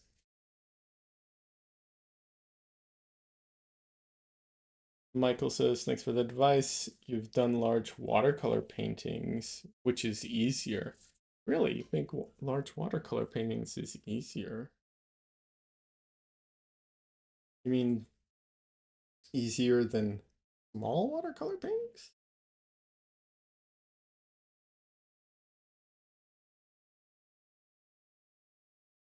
I'm a, Carla is saying, wow, I always thought watercolor would be more difficult. I agree. That's why I think maybe he means um, large watercolor is easier than a small watercolor, maybe, which I could almost way.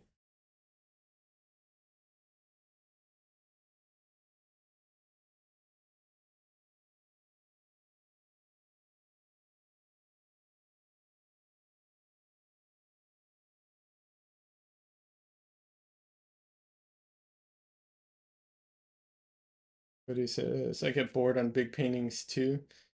You have one that you haven't that you've been touching on and off for 2 years. Uh, you can do a section on it and then have to walk away for 6 months. That's funny. Catherine says, in my opinion, watercolor is way more difficult. It's ruined in no time. Oil is forever forgiving. Yeah, oil is a lot more forgiving than watercolor, without a doubt. Oh, take note. No question. Way easier. Way more forgiving, rather. Easier is a different issue, but way more forgiving.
That was very strange sound.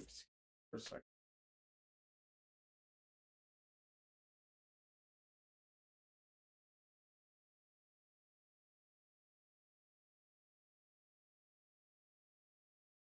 Huh.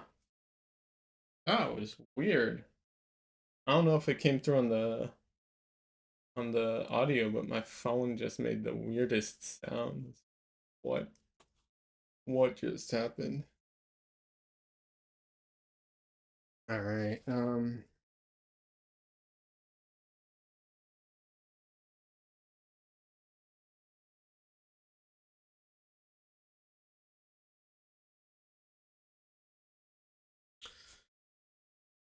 Oh, Catherine and Cody are talking about getting back into painting, painting, every 6 months or whatever like that. Yeah, I feel like that would be tough to do. I agree.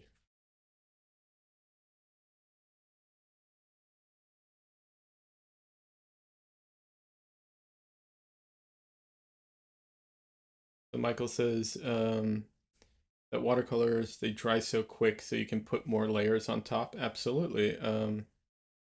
Probably because you've been painting watercolor for years, quite new to oils. Yes, definitely. If you're, I mean, definitely what you're new to is going to be, um, more difficult than what you're familiar with. For sure. Um, I used to paint with watercolors as well a long, long time ago. Um, my, my teacher, my first art teacher, um, was a uh, crazy old Russian guy, and we started up with pencils, just pencil drawings, and we'd have to use um, it was graphite, but it was like only the tip of the pencil, no erasing. It was a whole system he had. Very slow, very slow. Um, and then um, and then from there we moved on to watercolors. And his reasoning was that watercolors are the hardest, so you start with them. That was his reasoning.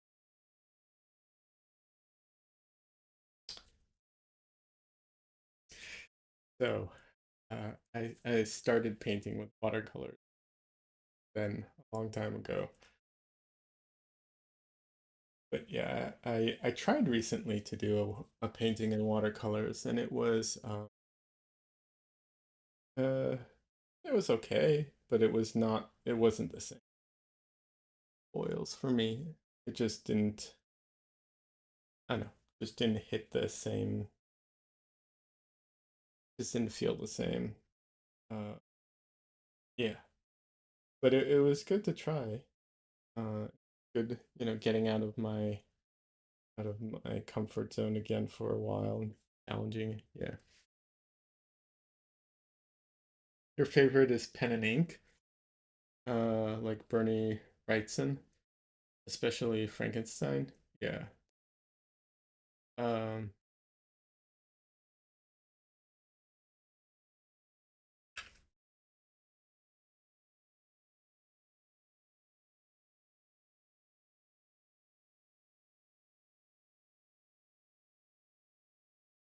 I feel like you're uh coming up on working on it again though. It's 30 by 48. Yeah, that's a large, definitely a large painting, Cody.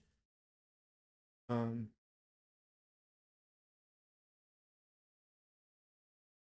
Actually, I have a painting that I put down a while ago and haven't gotten back to it, debating if I even want to or if I'm just gonna let it leave it alone and maybe one day go back to it kind of thing. Or maybe never go back to it.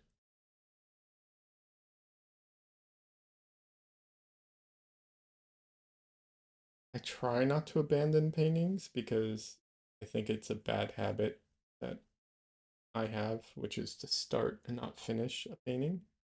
Having said that, I don't feel obligated to finish every single I feel like that's before disaster. Sometimes they don't work out. It's okay. They don't all have to be finished.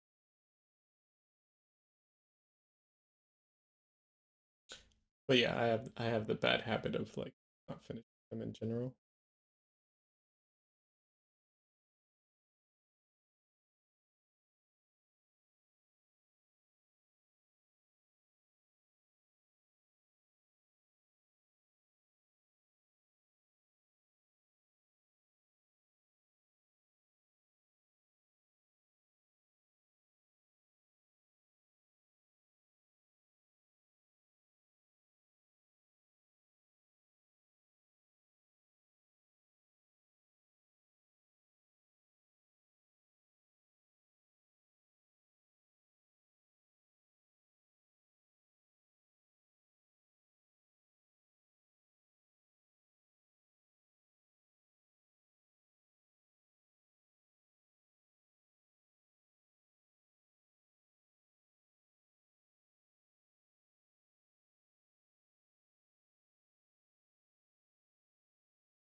How do I know when I've probably been asked this many times, but how do you know when a painting is finished?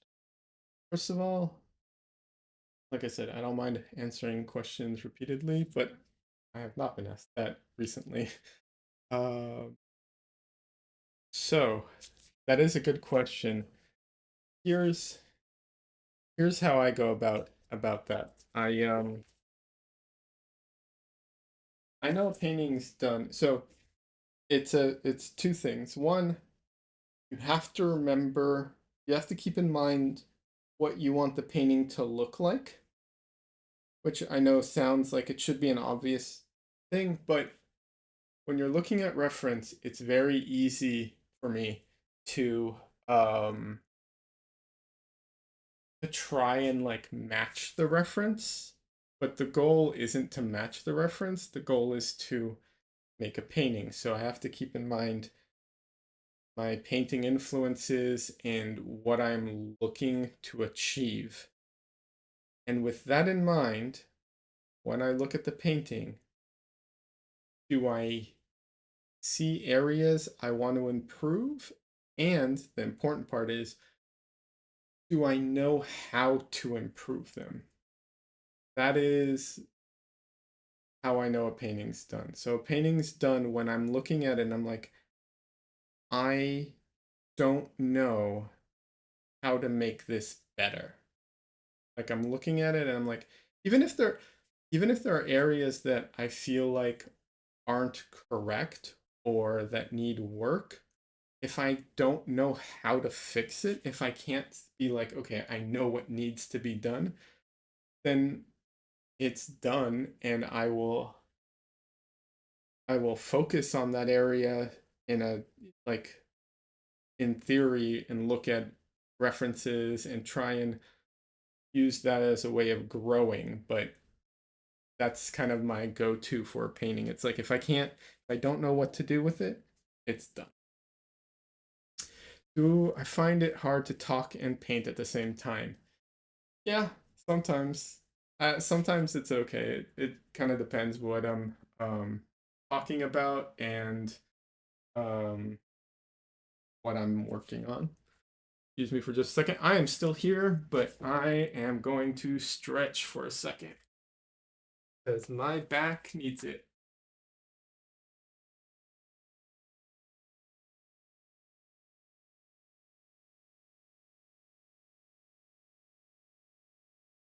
So I paint standing up, um, numerous reasons, but it definitely has its disadvantages as well. uh, yeah.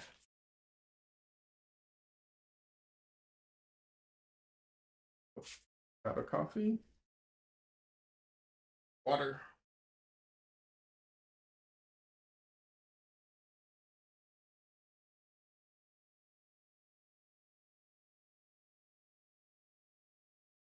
Taking a short break from painting at this very second. I think it's good to take breaks sometimes, but I can share this in the meantime. This is a painting I was talking about where I kind of just abandoned it, and I don't know if I'll ever go back to it or not. I might. There's certain things about it I like, certain things I'm, not crazy about. So we'll see. One might I might return to it or might not. I don't know.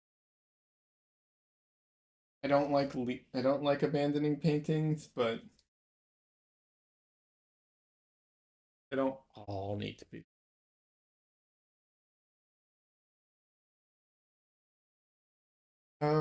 But yeah, talking and painting is it can be challenging. I think the thing that's actually more challenging than the talking and painting is the reading part of it.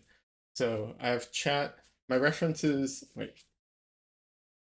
Okay, okay, yeah. My reference is over here.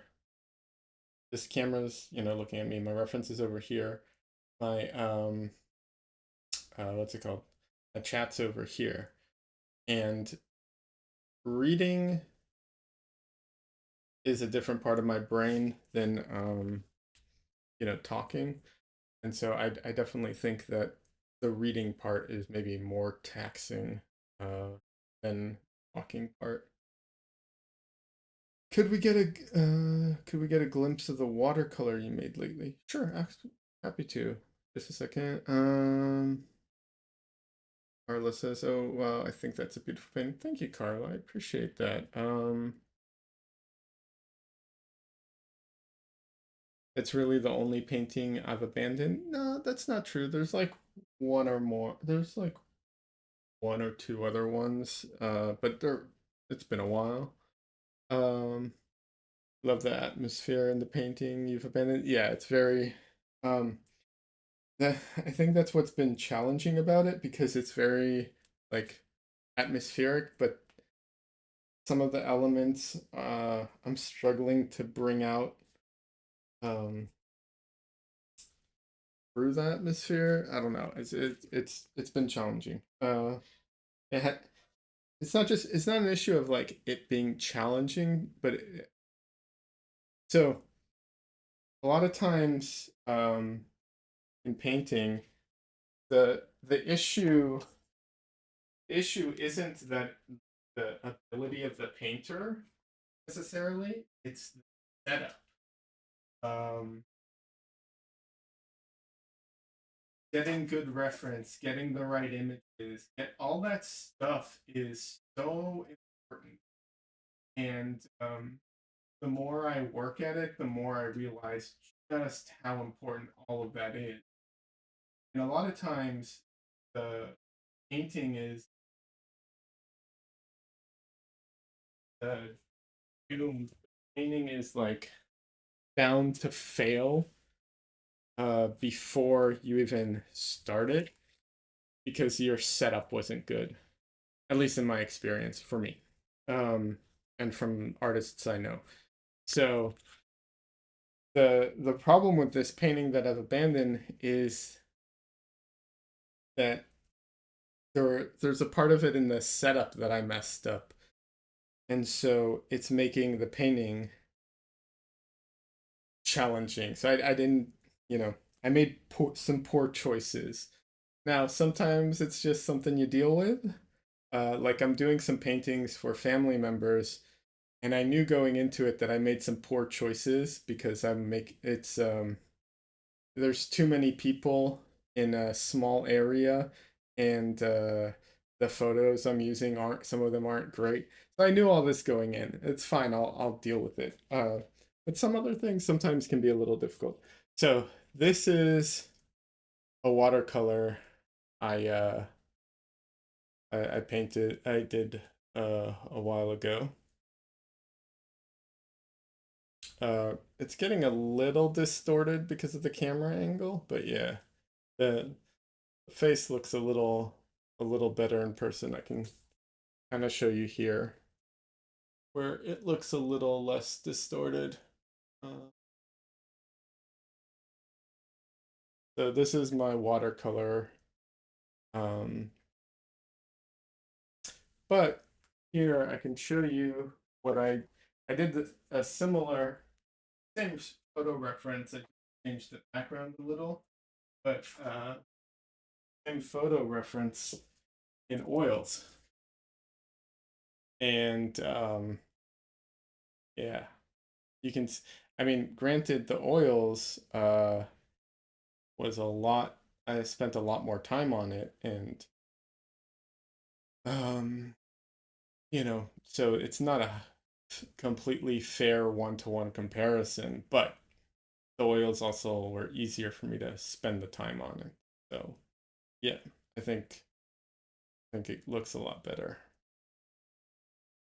Cody asks, when you say setup, do you mean like composition or your reference is not great? So, Cody, when I say setup, I am referring to all of it. It can be, the problem can be the composition, the problem can be the reference. Sometimes it's both.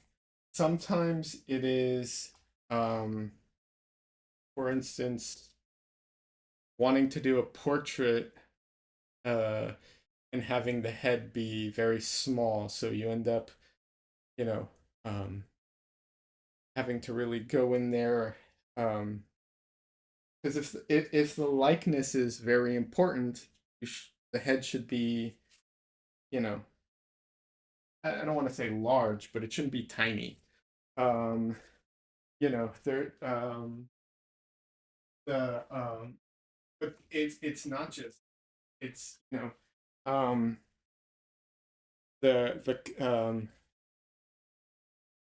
the reference setting up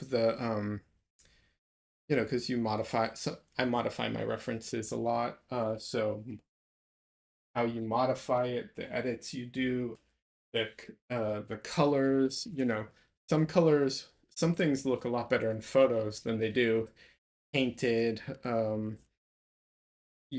Having the lighting on your in your reference,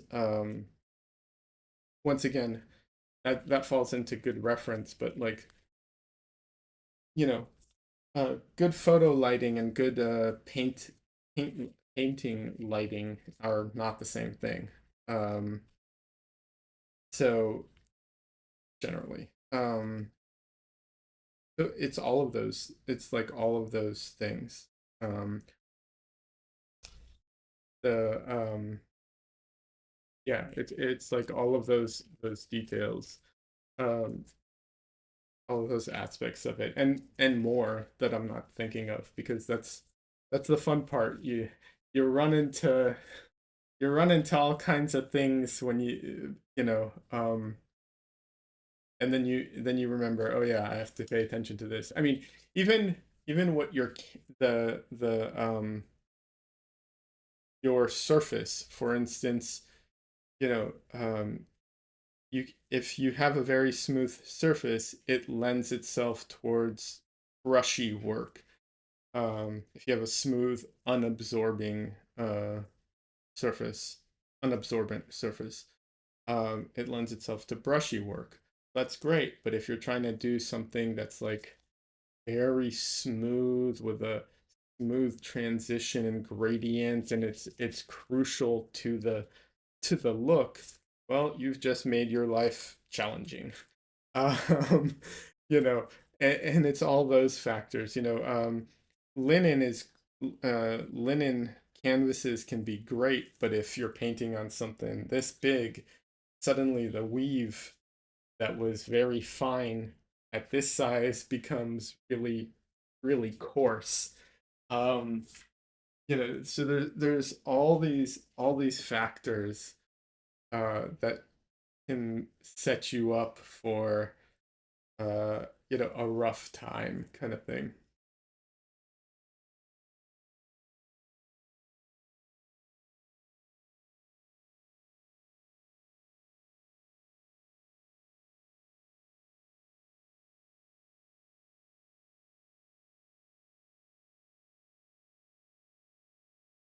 But thank you, Carla. I appreciate it. I'm glad you like them both. Um, yeah, it was good to get back into watercolors a little.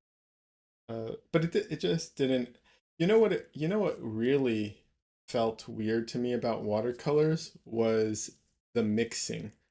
So when I mix in oil paints, I'm mixing over here. I can see the colors I'm mixing. I know what they're going to look like when I put them on the canvas. Um,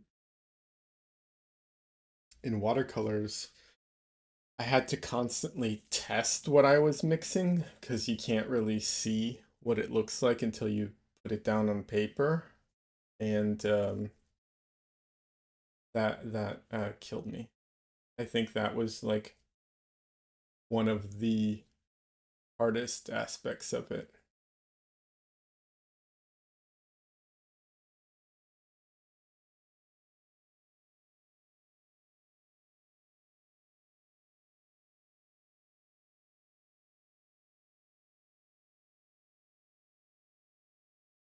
Which I didn't think would be that challenging.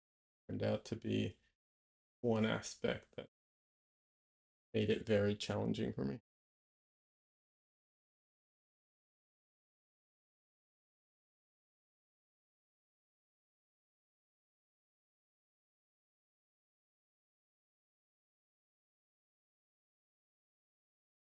But hopefully that helps Cody with what I meant as far as like the setup goes.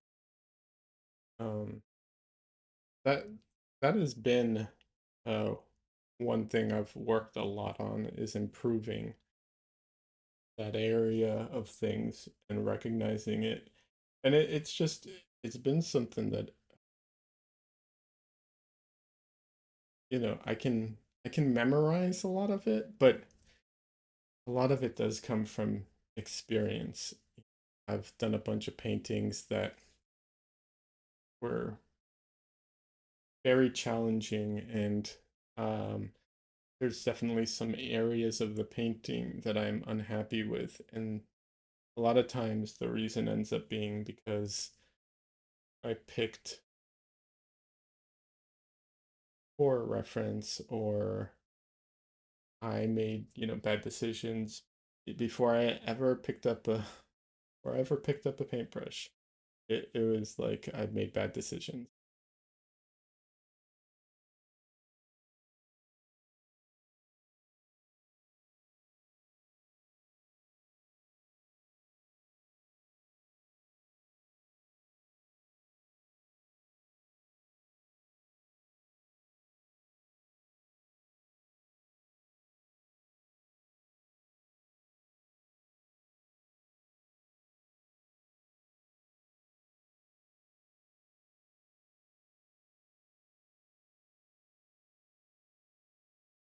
Cody saying, "Oh, you totally understand. You were just curious because it could mean different things for different people." Absolutely it can.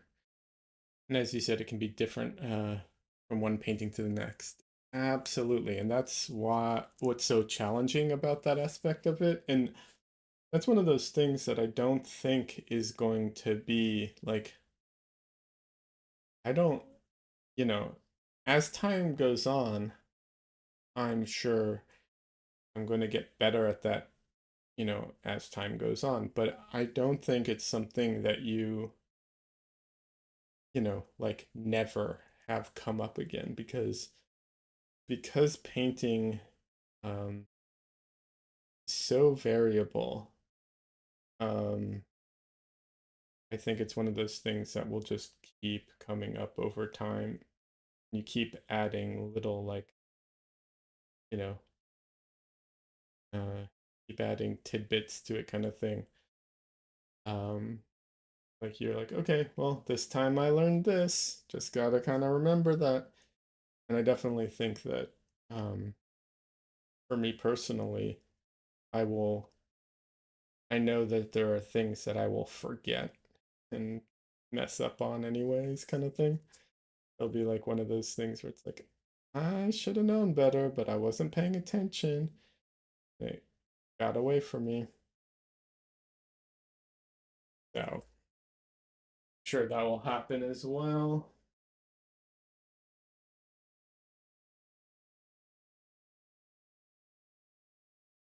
I mean, it's already happened, but I'm sure it'll happen again and again.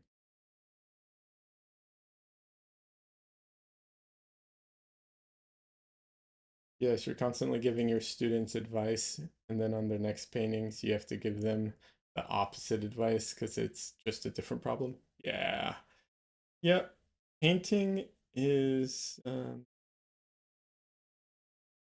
uh interesting, obviously, but it's so variable that I think that's why one of the things I love about it is just it's so, like, there's both consistency and variability or variety um constantly. So it's a good mix.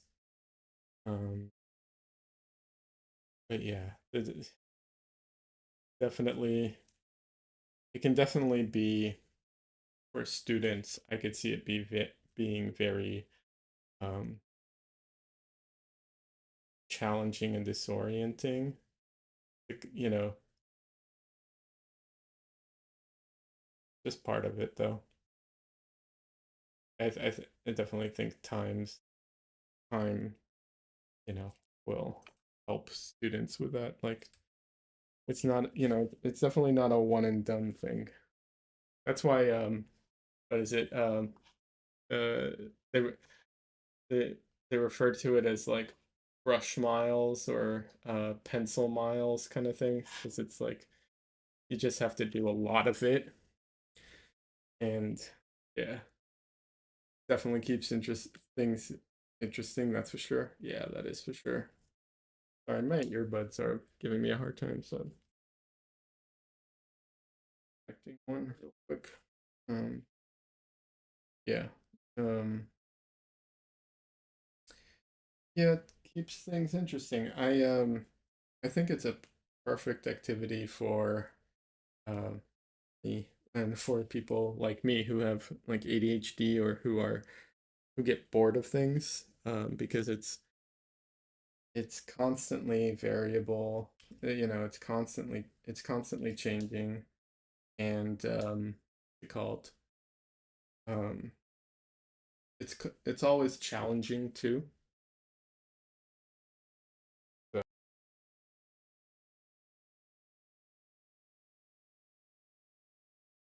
uh Carla's saying, I imagine you're a motivating and inspiring teacher, Cody. Your students are fortunate. Yeah, I agree. From what I know of Cody, I think he's really a fantastic teacher.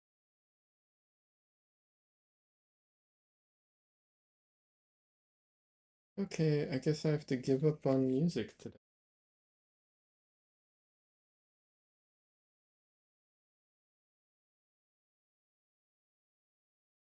So I have what's it called? I have like big headphones, but I can't use them to listen to music because the sound leak gets picked up by my microphone, and YouTube is so um stupid,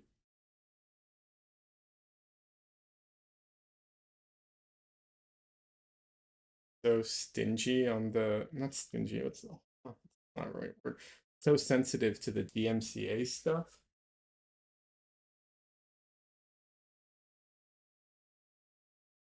Yeah,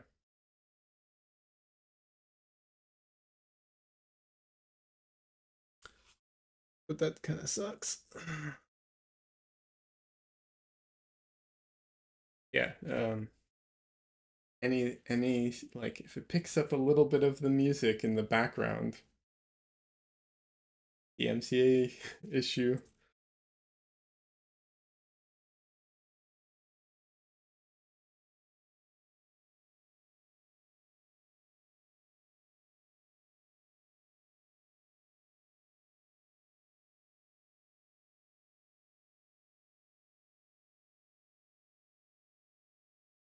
You can sing to us while you paint. You remember said you can do a great growl. I did not say that. Michelle was claiming that. I said I can do a like maybe an okay one for an amateur. I think I could learn to do a great growl. I do not think I can do a great rock growl or now.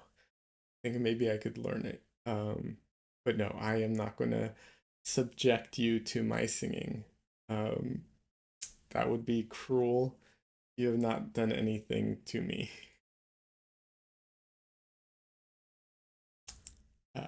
Yeah, no, I will not do that.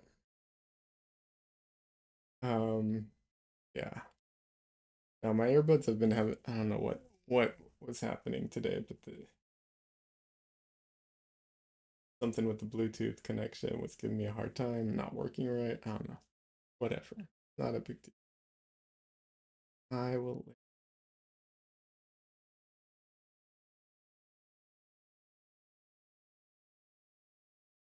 So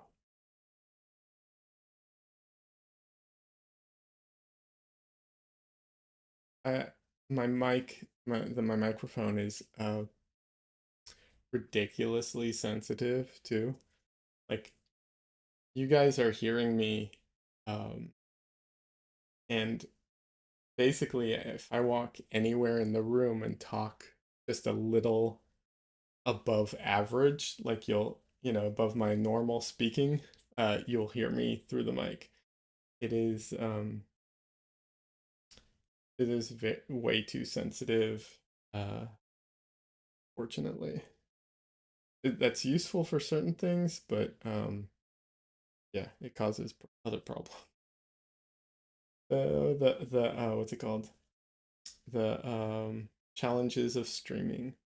I wish I could get like forget what they're called. Like the podcast mics that everyone has that is like, right here, but too much moving. I move too much to be able to do that.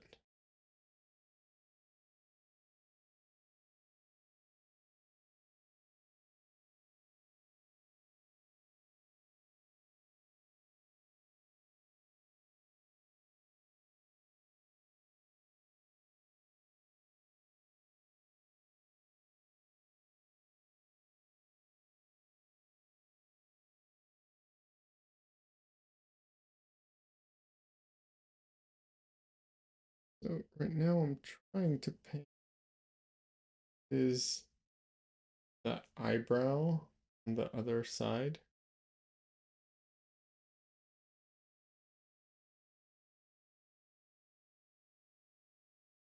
Just blending in with the hair that's already there.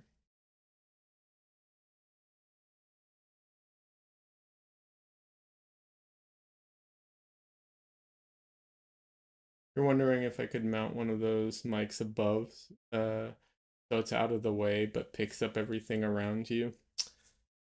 Thought about that. I don't. So the like what's it called? The podcast mics.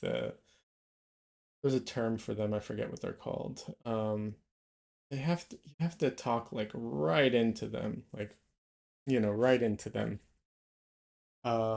A shotgun mic might work. I've been like looking into it. Shotgun mic might work, but that has other issues. Um, a lapel mic might be good. But that also I'm worried about like rustling sounds. Um,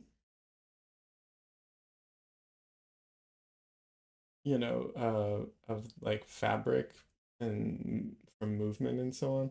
So, oh no, I'll figure it out. It's one of those things where I'll, slowly invest some money into it over time, kind of thing, as I go.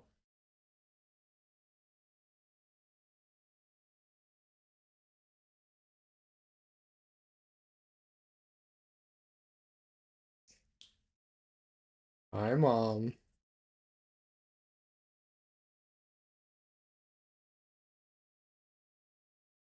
My mom's in chat.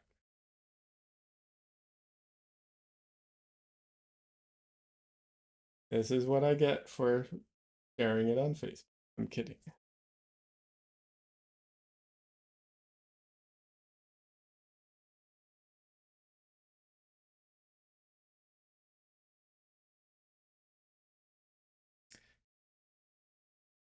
So the mic thing will be it's always an ongoing thing.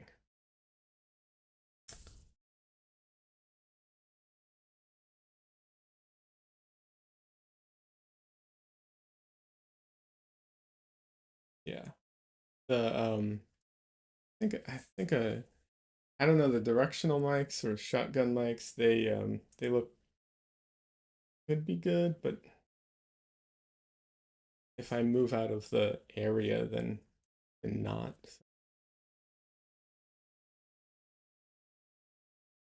You would question any artist whose own mom wouldn't attend their stream. I mean,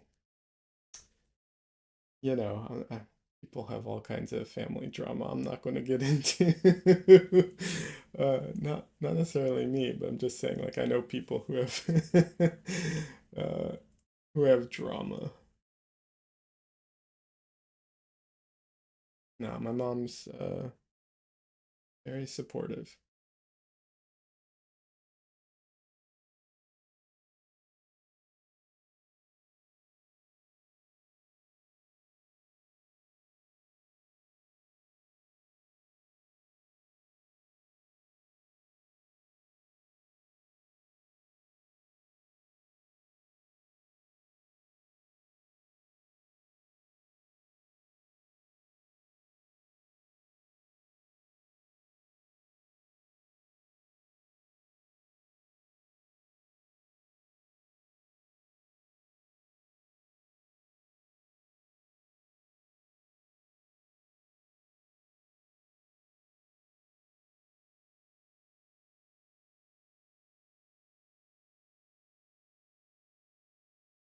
something is, huh,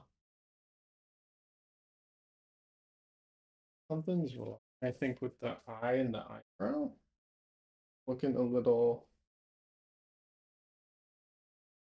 um,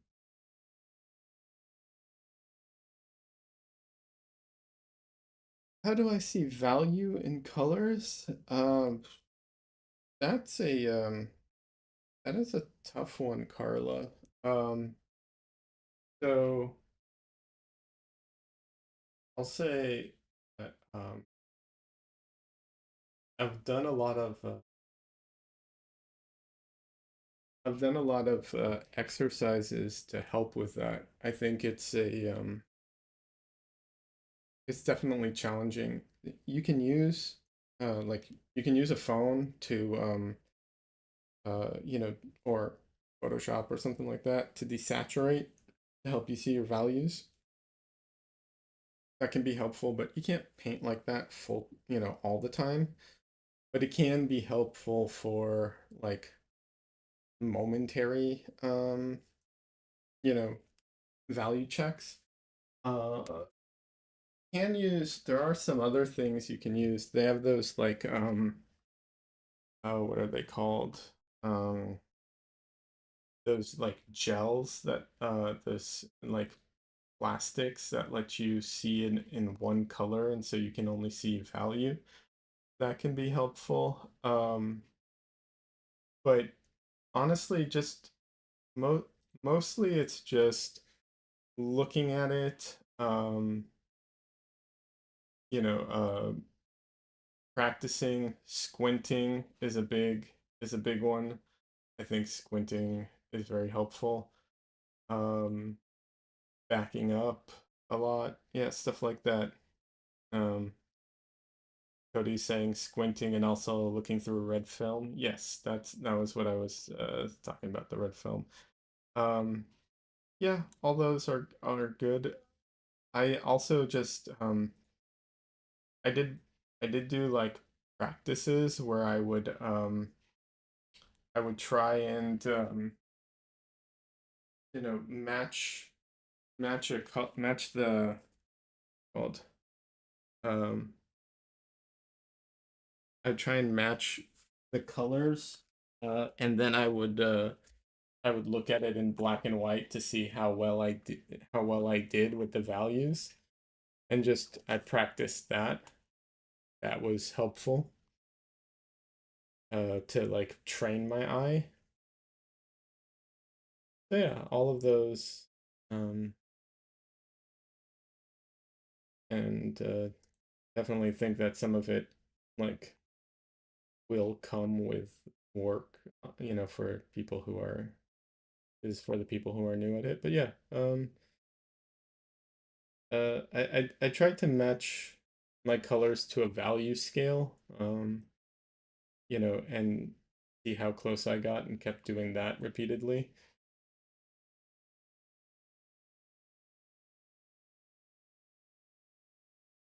There's actually so the red film is good, but there's one that does like sepia for photographers.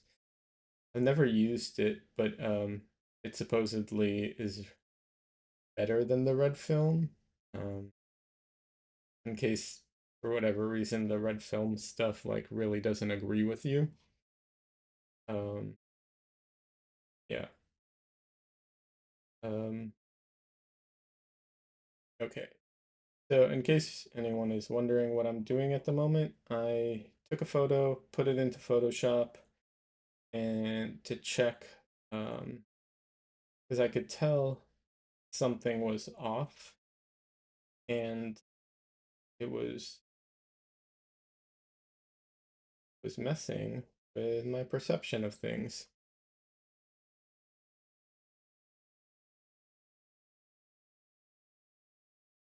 So,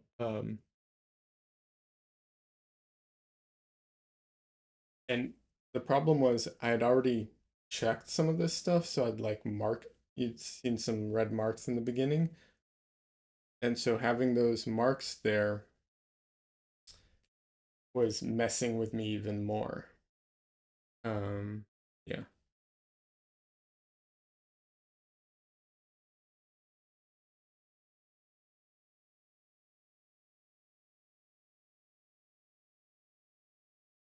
So funny enough, when you do a bad job of marking up your own painting, it makes it worse for you.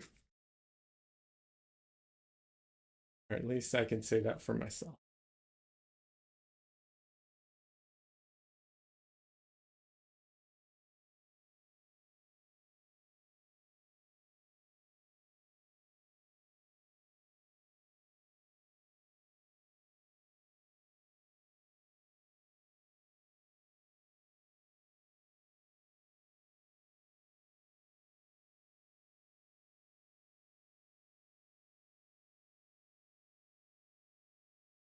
Cody was giving some information and advice on squinting, that you're basically obscuring the painting with your eyelashes, and the more you can squint, the more it compresses the values, so you don't see any contrast.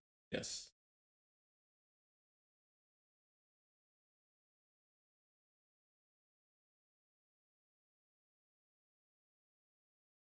It's very, very helpful.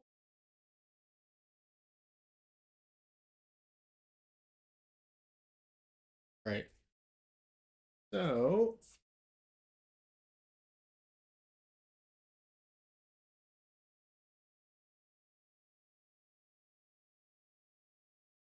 I don't think I think it's important to mention that, like, I don't think that painting needs to be a one-to-one recreation of the reference that you're working on.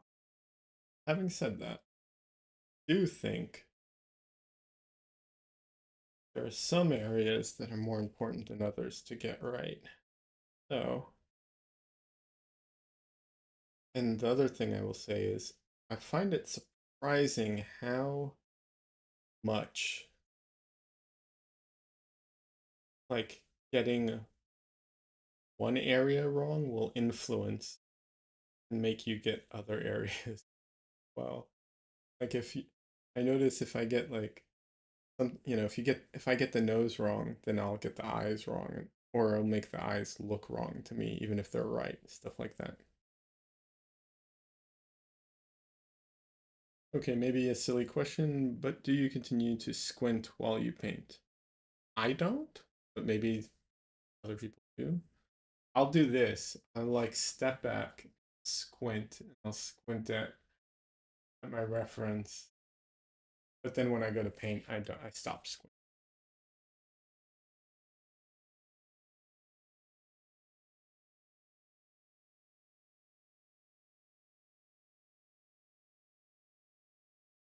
But I will mix color. So I'll mix and then squint at my mix sometimes to see if it's looking right.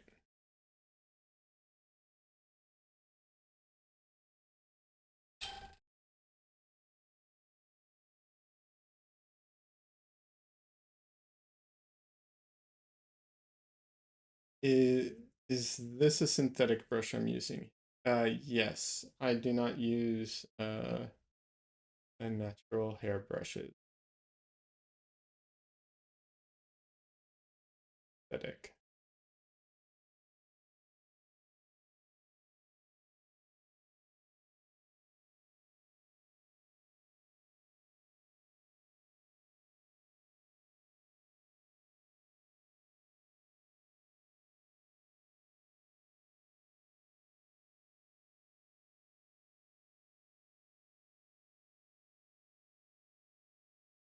I feel like synthetic brushes have gotten so good at this point that really, in oils, typically, no no real justification to using natural hair brushes is my opinion on it.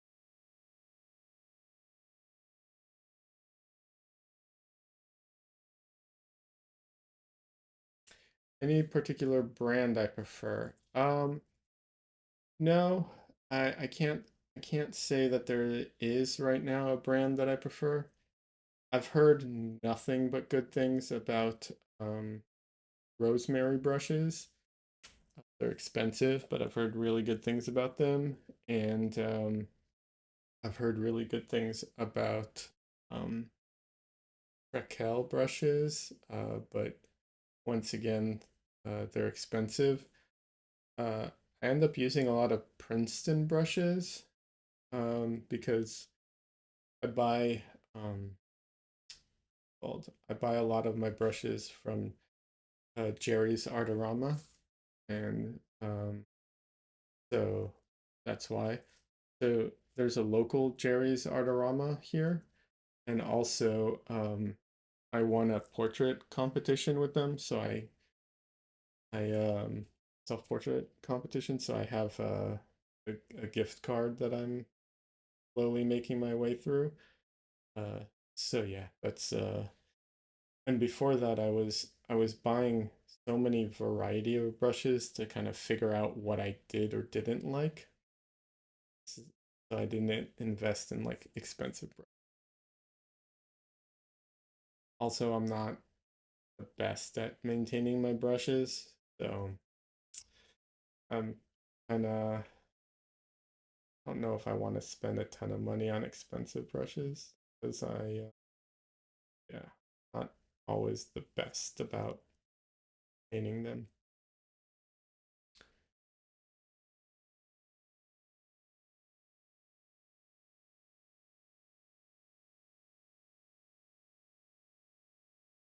Oh, Carla, you're welcome. Happy to help.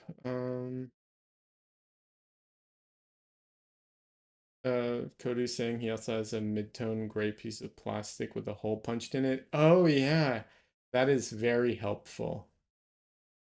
That is very helpful. Um, Isolates the spot to match the color. Yeah, I have a similar thing. It's like a viewfinder. It has a little hole. It so that that's very helpful to look through. Like you hold it away and you put it over what you want to see. So it isolates the color. So like on a face, it's helpful so that you can isolate individual colors and values. Um, I've also used um, I've also used like paper to like scrap paper where I like dab some paint on the edge and hold it up against um the reference.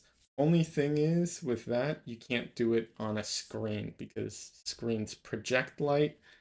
It has to be on reference that yeah, that's the only issue with it. But it's a good way of color matching, practicing color matching too.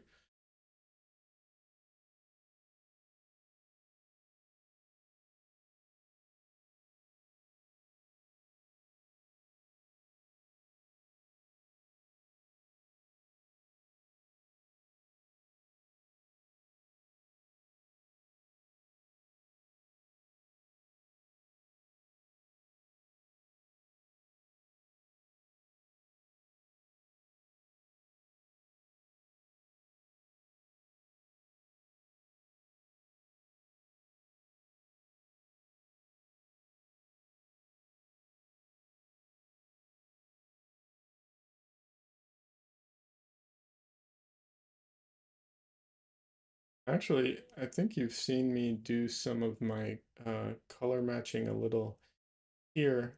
Um, so one thing I do is I have my palette right next to my painting under the same exact light. That's one thing I do to help me match my colors.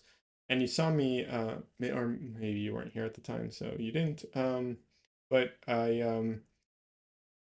I'll what's it called? I'll um, I'll use a palette knife and then I'll hold the palette knife up next to the painting with the paint on it um, to match my colors. And then the other thing I sometimes do is I'll just do like a little test. Sometimes I can just dab a little bit on, and if it's wrong, I'll just go back to mixing and then either wipe it off or just mix it out kind of thing. But I don't recommend that as a system necessarily, but you get into you, you get into habits kind of thing as you as you paint, I suppose. Sometimes bad habits.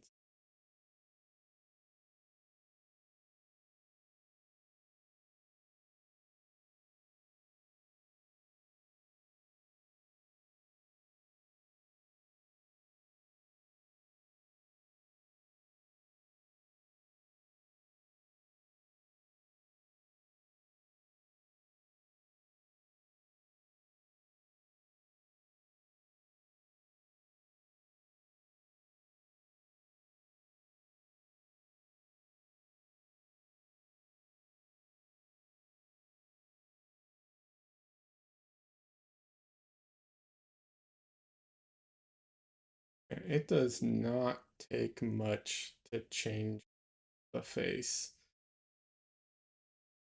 It's crazy how little, like, fine little changes, much of a difference they make. And that's why painting faces too small is a problem.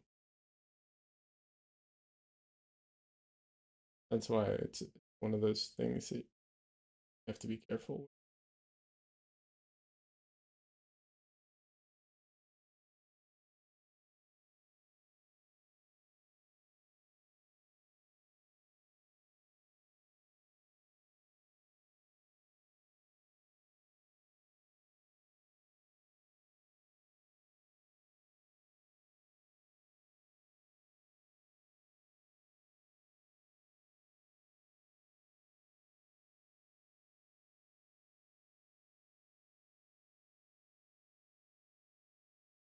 Yeah, the gray cardboard thing is very helpful.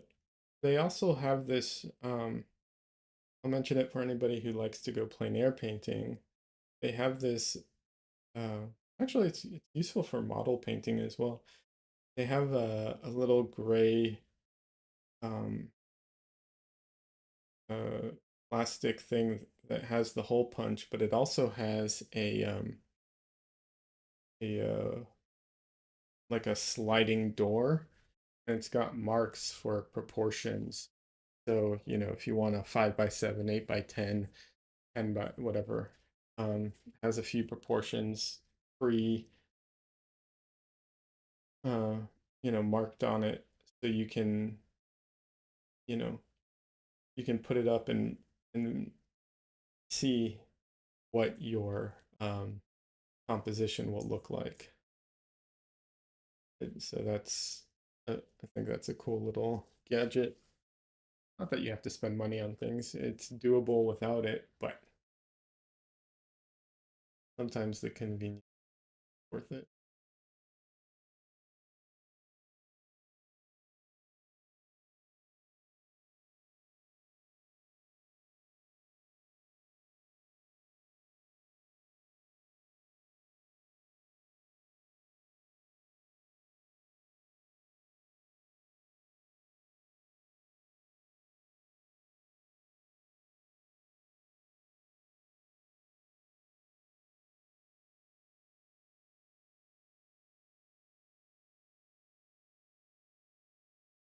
Yeah, it's pretty helpful. It's small. Let's see if I have mine available. It's very helpful, especially if you're doing plein air painting, or I guess painting from a model could also be very helpful for that if you're painting from a live model. I could see it being very helpful for that. Yeah, anything that you can't. So on the computer, I can pre-crop it, but if you can't crop it, it could be helpful to, like, you know, help crop um visually kind of thing. And also it prevents you from looking like a stuck up director. Those people who are like, yeah, we'll do it like this. And they're like, it's not like that person.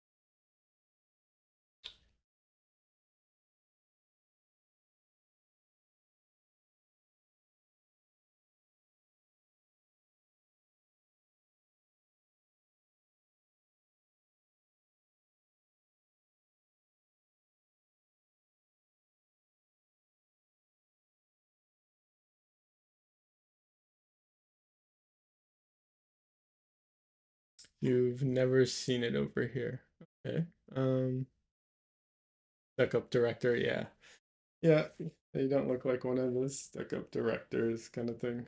Um, Let me see if I can find my little device so I can show it to you.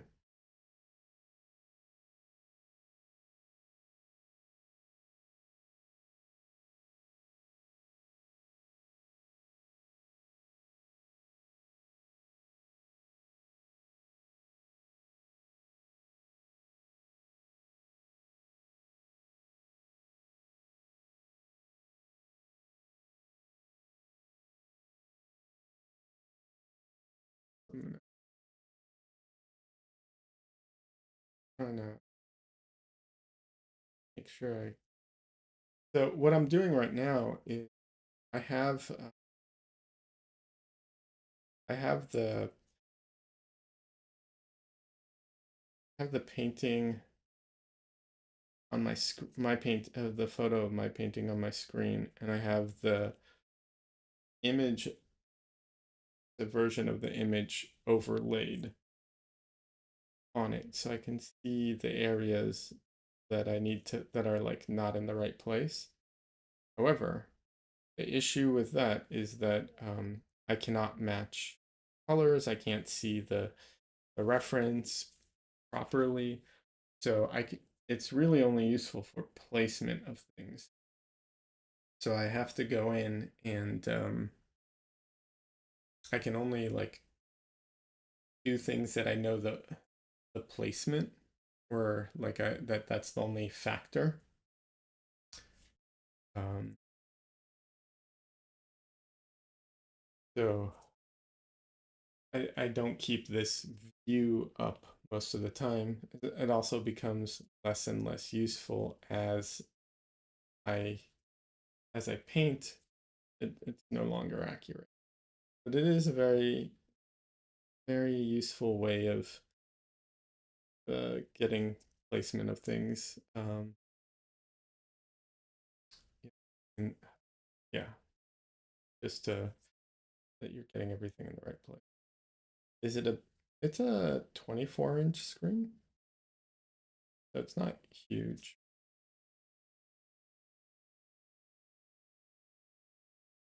And there's some things that I'm looking at right now that are wrong, um, and that I won't correct because this is and this is why I don't like to show reference because there'll be things that are wrong, some of which are on purpose, some of which are not on purpose. But the thing is, it doesn't matter. Like some things, it's kind of like, okay, so this is slightly out of place. This doesn't mean anything. This isn't worth me making the effort to fix it if it's already painted well. So, but people tend to compare to the reference as a one-to-one, which is why I don't like to show it on stream. There are certain things that I think are worth fixing, and I'll go back in.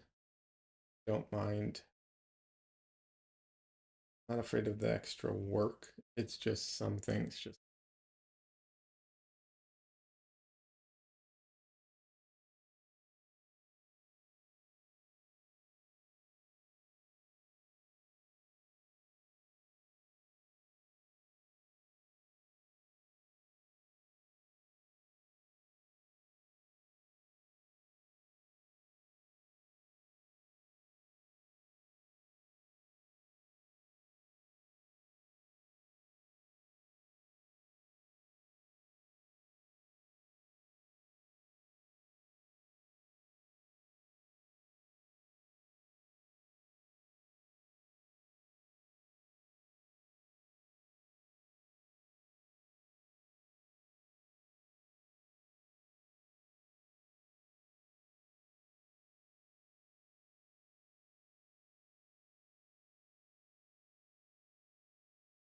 Yeah, I'd like to have a much bigger screen. I think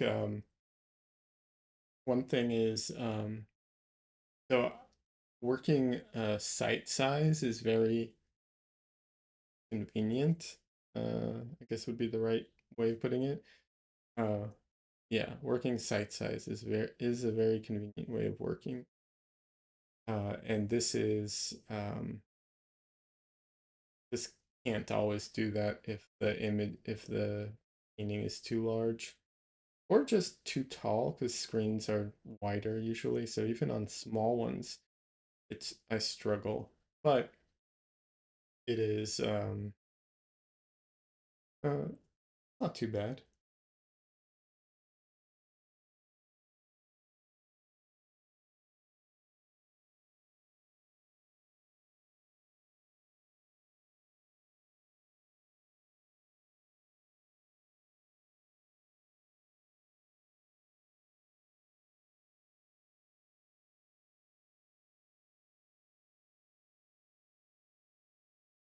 It would be cool to have like a big screen, like in my field of view kind of thing.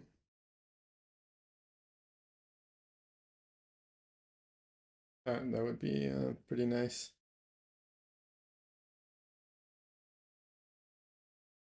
How do I determine which edges to um, make sharp and soft and which soft? Good question. So it's not going to be a like not not a mathematical thing, but I I will say I generally um you're how can I put this? I try to make the ones I try and limit the like sharp hard edges. Um, so I try to go for overall more soft and lost edges because I want my paintings to have more atmosphere to them. And that's part of it. It's not the only way of creating atmosphere. There's other aspects to it, but that's a big part of it. Um, I do sharp edges. I try and like kind of limit. I try and limit them to the like areas of not just interest, but like the main focal points. So the eyes usually, not always, but usually are sharp. Features on the face, not all of them, but some. Um, yeah, the areas of interest, basically, the places that I want people to pay attention the most. That's usually the way that I look at it. The what's it called? The way that I look at it too is that you know, we only have like so much area we can focus on. So I try and make like a few areas maybe, like there'll be maybe the hands and the eye and some of the hair, and then that's it. Do I go over them with a dry brush to soften them? Not really. Um, I don't not usually. I work mostly wet into wet. Like here you saw me right now like soften that up a bit. I mean the brush wasn't entirely dry, but it was mixing kind of on the canvas a bit.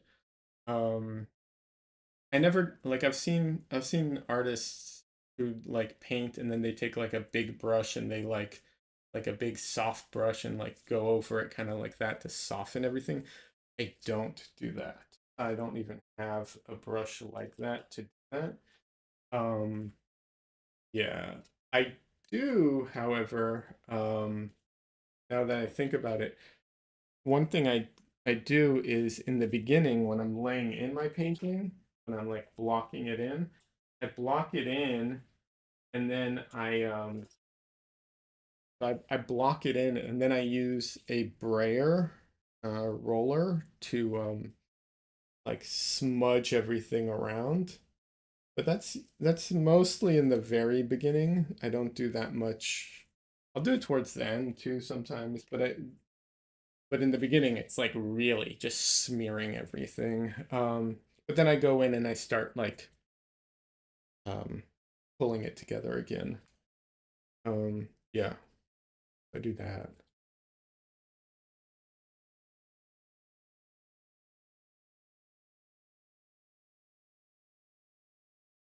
That's one of the reasons I like working wet into wet is because I can go in and, everything's wet, so I can like smear things around, soften up edges. Like I like that. Um, oh yeah, absolutely, Catherine. Happy to answer questions. Another thing about softening edges is that you can do hard edges like right next to each other, but if they're all the same or close to the same values and everything, it won't matter. You can do like a very like you could put down solid like color with uh no what's the word I'm looking for, mixing or softening. But if the values are so close together that it's that you can't even tell, it won't matter. It'll look soft at least from a distance. um so yeah. um that's also like for me the thing that I've noticed is that like that kind of moody dreamy feel or or atmospheric feel depending on what you're going for. A lot of that's made by low contrast, compressed values, soft and lost edges, um, things that like shouldn't, quote unquote, shouldn't be mixing together, in a way like this edge over here that's like kind of a lost edge, you know, like it merging with the background, like that type of stuff helps that feel of things.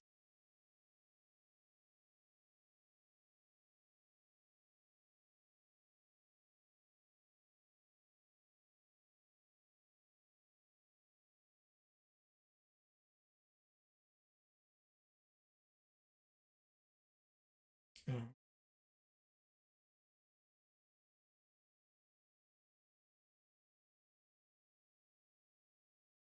And I will also add that sometimes I do um, the opposite where um, like I'll make a sharp hard edges on a certain area that is not really the focus in a way.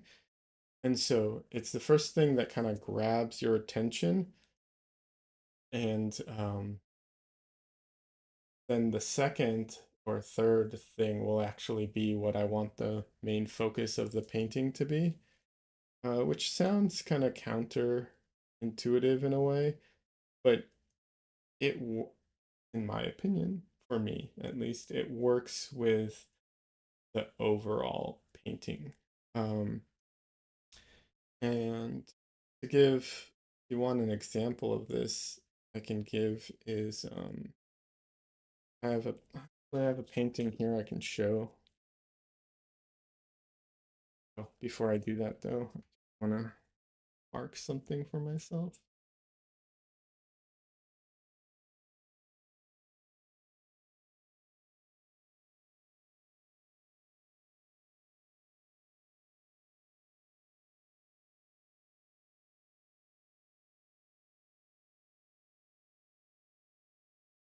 Yeah, I have a painting here I can give as an example.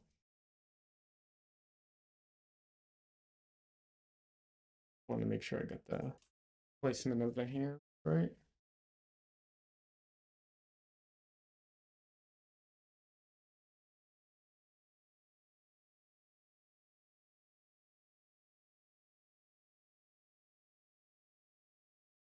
This painting.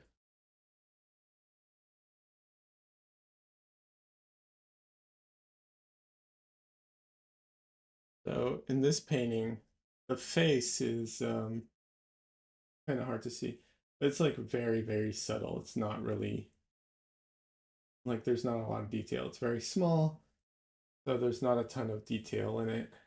But the shoe has a lot of contrast to it. Um, you know, and hard edges. Um, and it's kind of forward and it's large, and so the face ends up being kind of a second read, and I personally like that in this one. Like that was what I was going for. You loved that one on my Insta? Thank you. Thank you. And thanks, Cody. I'm glad you like it too. Yeah. This is yeah, that's one of those that I enjoyed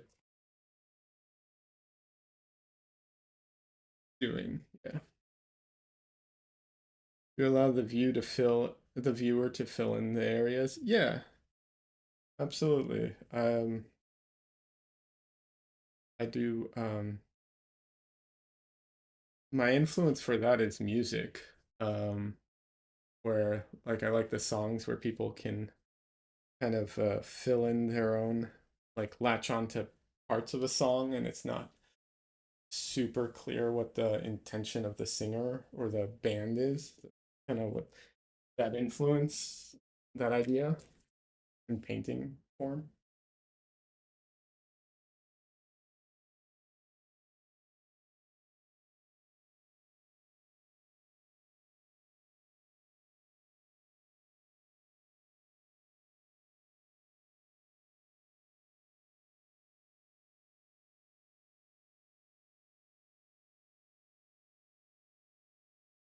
Hey Simon, welcome.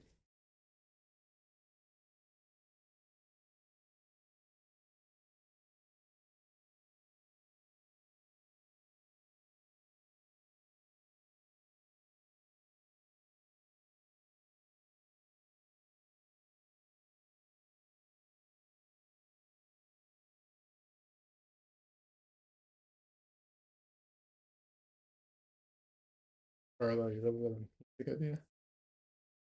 Thanks. Yeah, it just I don't know.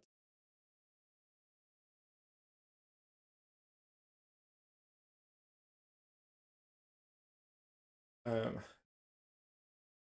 think most people are influenced by music, so I feel like it's uh I feel like the two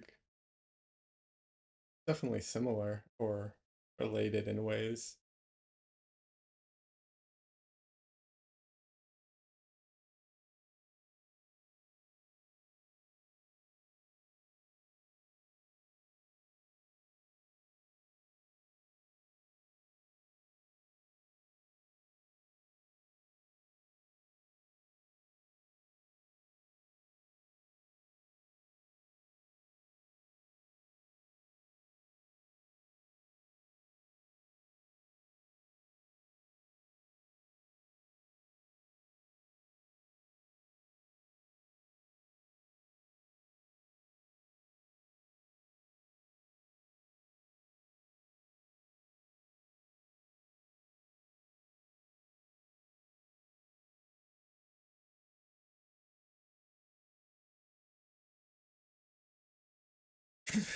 Autocorrect giving you a hard time.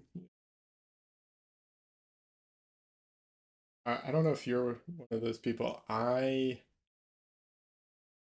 sometimes don't notice that the autocorrect has corrected something. Either the autocorrect or the speech to text, I don't notice that it changed something. I just send messages with like all kinds of mistakes sometimes. Uh yeah, I hate that. So I'm dyslexic, so I sometimes I don't notice the changes because it my mind just kind of glosses over it somehow because it apparently can do that. So yeah, I just send messages with like mistakes, and people then respond like, "What are you talking about?" Because they'll completely change the meaning of the text, and they won't have any clue what I'm talking about. uh,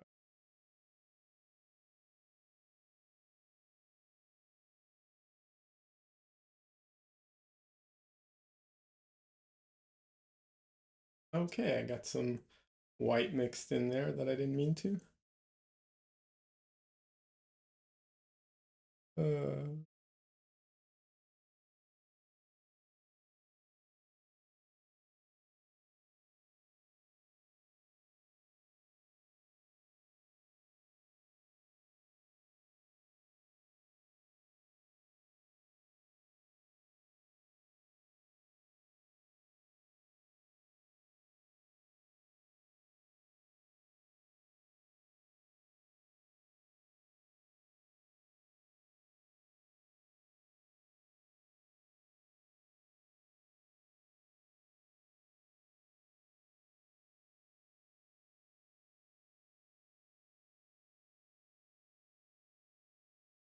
Carla, I know listening to some music can affect your mood and your paintings.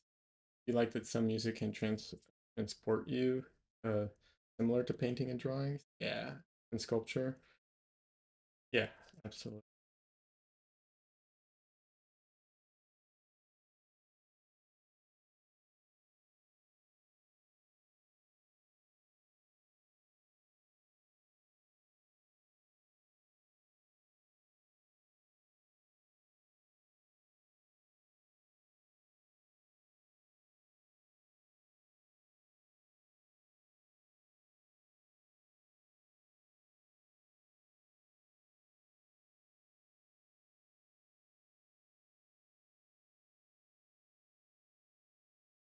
Oh, in case, because I mentioned it earlier, but in case someone doesn't know what a brayer is, it's like this type of thing. It's used for really like printing stuff, but I one of these in early stage, sometimes in late stages too, but that's usually more for effects and less for like messing it up.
So right now it is very much like into the, I don't know if the weeds is the right word for it, but it's very much like the very final stages where I'm just going in and trying to fix all the little bits that need slight modifications, slight adjustments.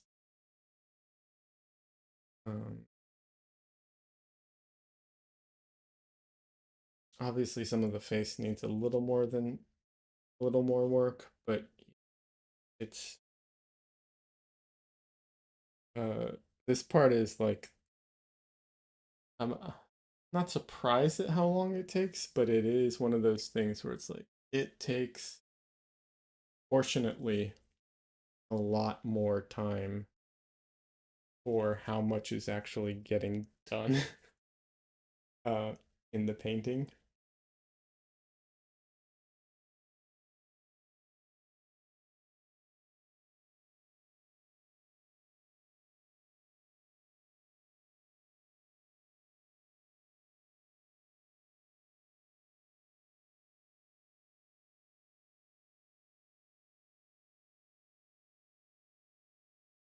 Do you think idea boards are helpful in your finding yourself a bit, if you're finding yourself a bit lost? So what do you mean by finding yourself a bit lost? Um, that can mean a lot of things. So it that depends a little on what you mean by that. And so yeah, I will say that I I do I do have like inspiration boards, and I find they are very helpful. They're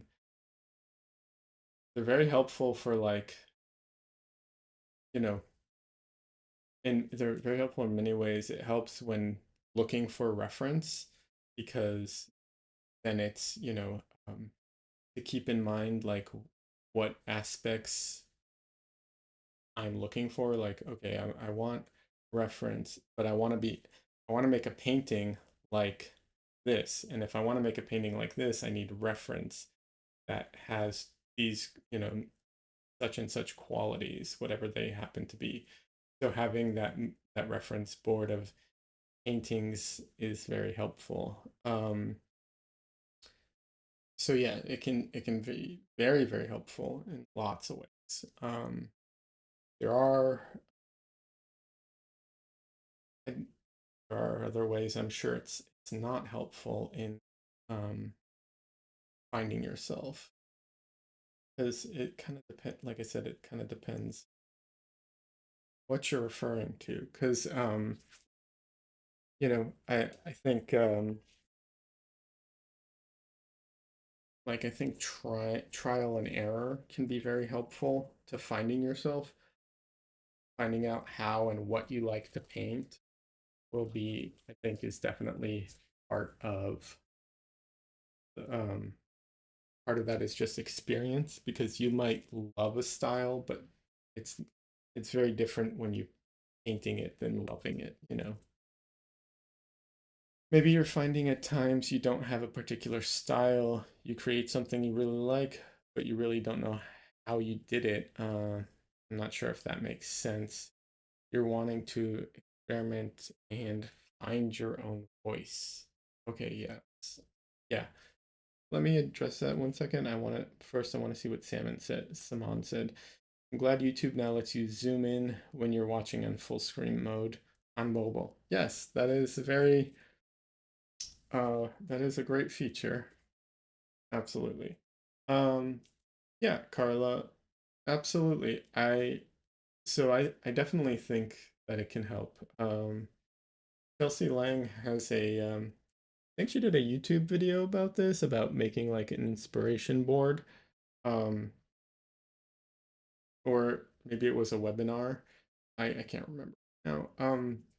But it that can be very, very helpful. Um, the you know, the thing is like the way the way that I would the way that I look at it is, so they're kind of I'm going to start for like in general, right? Like you start out painting and you basically you're basically copying, like you have influences and you're looking at things and you make, master's studies are always good ways of learning. And even when you're doing your own thing, like I would look at painters I like, painters that that are like that fall into the category of like my influences, and they affect, my choices and so on. But The more I paint, the more the like nuances and deviations start coming in, because it's like, okay, this is an influence, but like this particular thing I'm more focused on, or this particular thing I like more, so on. So having that reference board or mood board or whatever you want to call it can be very beneficial to like uh, guide you through the like styles that you want. The thing is making it the thing that you need to do with it. It needs to be a collection that works together. You know, if you have too many things that are too random, it is and like and too separate, it it doesn't help you in a way as for a board. Now, that's not to say that you can't have those influences, because people can definitely have influences that are nothing, not related at all. It's just, I think, for the board specifically to be helpful when trying to achieve a look and using it as a kind of as a guide, it needs to be more cohesive, I think. Um, Catherine, I really love your flower paintings, Carla. You think you see your voice in there? Oh,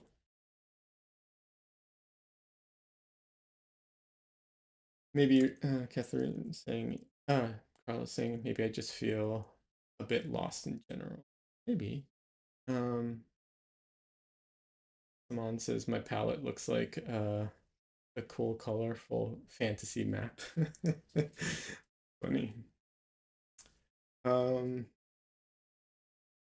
yeah, I don't know, Carla. I mean,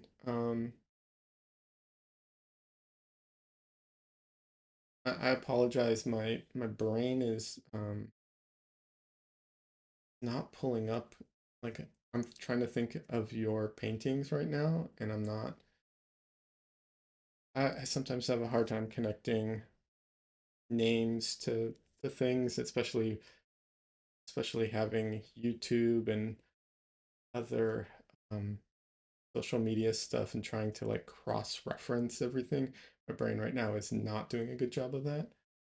So I can't think of what your flower paintings. I would love to see them. Sure, I have. I just not. I'm just blanking.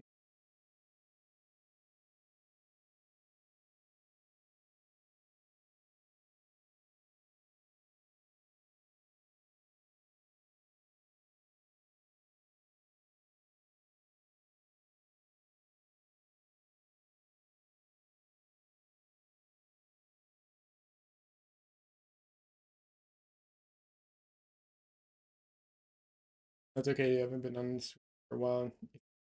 Board would be well, yeah. So I have a couple of them, and every so I have and this is something that I got from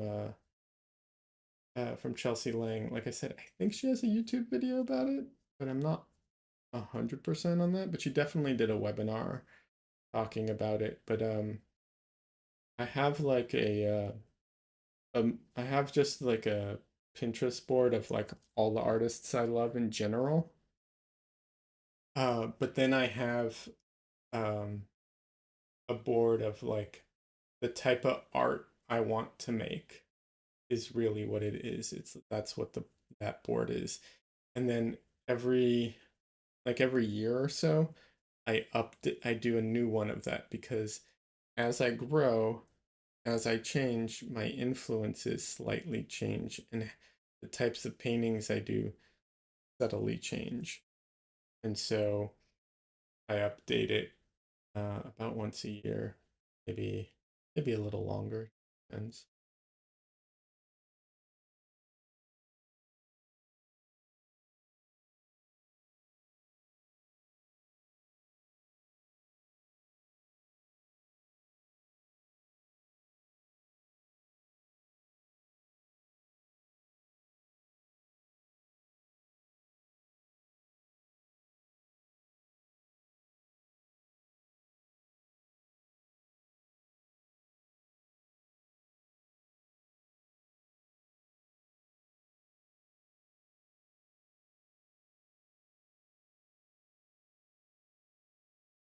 No, you see snowy mountains in the middle, grassland uh, in the left, and dry land on the right. That's funny, Saman. Um, Cody, you said I'm just biased towards skulls, but you love uh, the deer skull that Carla painted. Awesome. Um,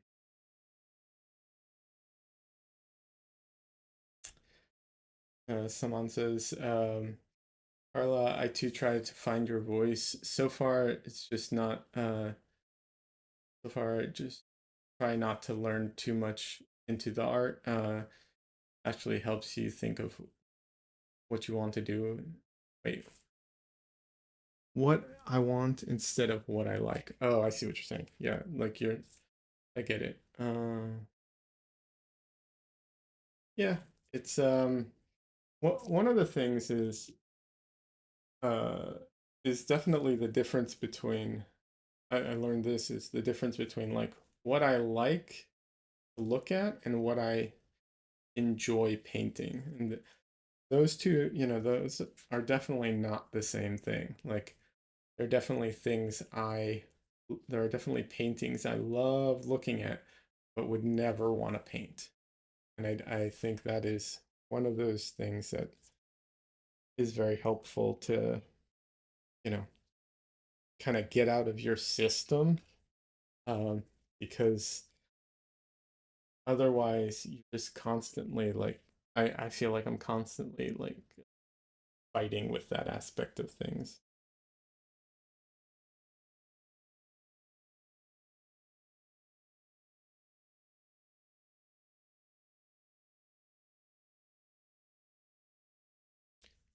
Cody says he's painting a fox skull right now. That's awesome. Skulls are really interesting um, objects.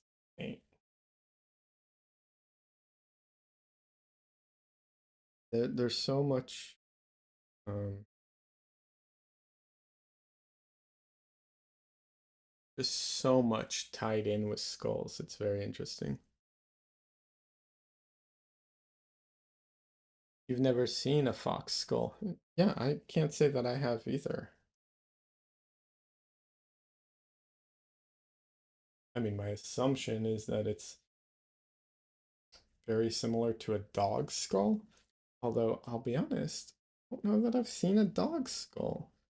I have seen bears skulls, and I've seen cat skulls. Um, Human, of course, and then some other animals that I can't think of at the moment, but I don't know that I've seen a dog skull.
Carla says she ordered a human skull replica from Skulls Unlimited.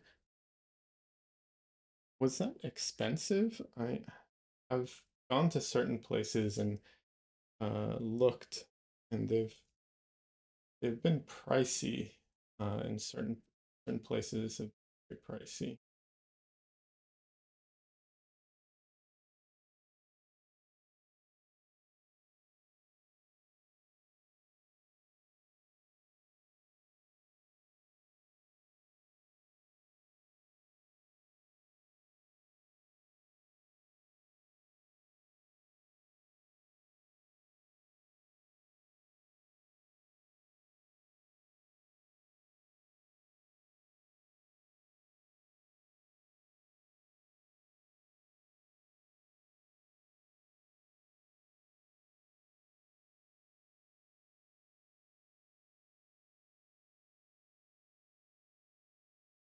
Dog skulls are interesting. There are variations of the same thing. A bulldog skull is very different from a German Shepherd. Well, yes, I could see that for sure. Makes sense. Cody says he found a lot outdoors, and you have purchased some from ethical sites that aren't killing animals.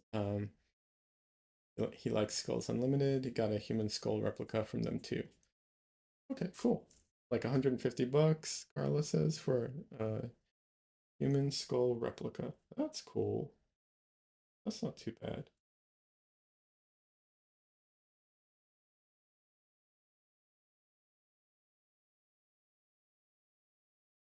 Catherine says she's drawn quite a few human skulls during class. They're very interesting. Yeah. No, skulls are very interesting for numerous reasons. Like, um, for people, they're very interesting. Well, for animals too, but they're very interesting because it's like it's the underlying structure of what we often are drawing or painting. Um, they're also they have a lot of interesting shapes to them. It's also there's a lot of you know different meanings that can be associated with them and so on. So they're very interesting, and they can bring up different feelings too. So yeah, very, very interesting.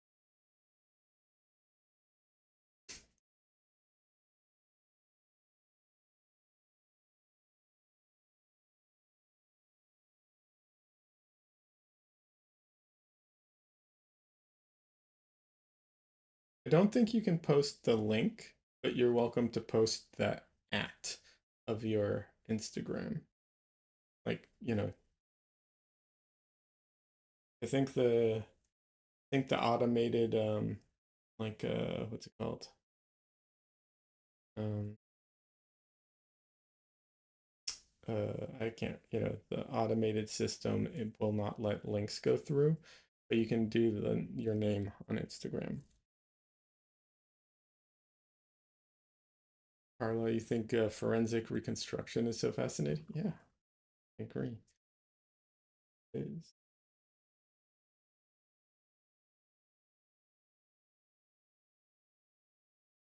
Although I will say the only thing that I think is oh, what's it called? I think that they, on TV they oversell it. That gives people the wrong impression about things, but it is interesting in general.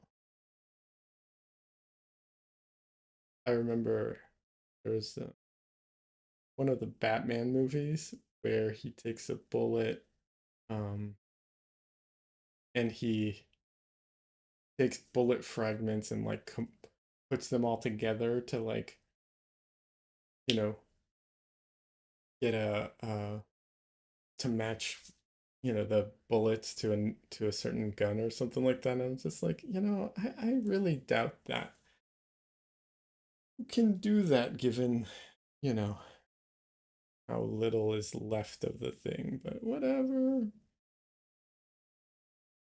I mean, it is superhero stuff, so whatever.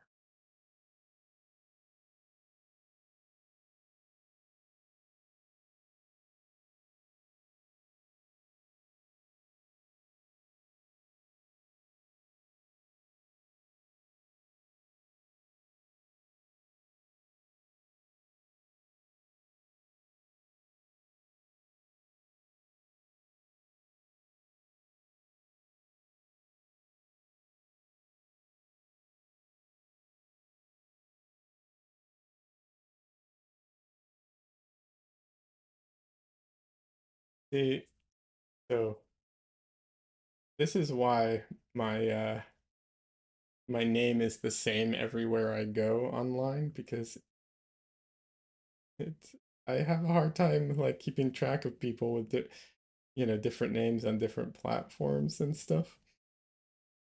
Yeah, that's funny that you guys are already following each other.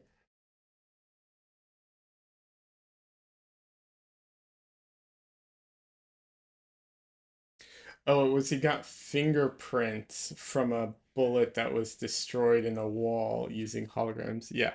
Okay, Thank you, Saman. That's what it was. It was ridiculous. It's just like, okay, yeah, this you can't do that, but whatever. I mean, I'm not gonna get into the reality of what you can and can't do in a Batman movie. However, that was just an egregious example that came to mind. But yeah, forensics in movies is often dubious, and so forensic reconstruction, like in yeah.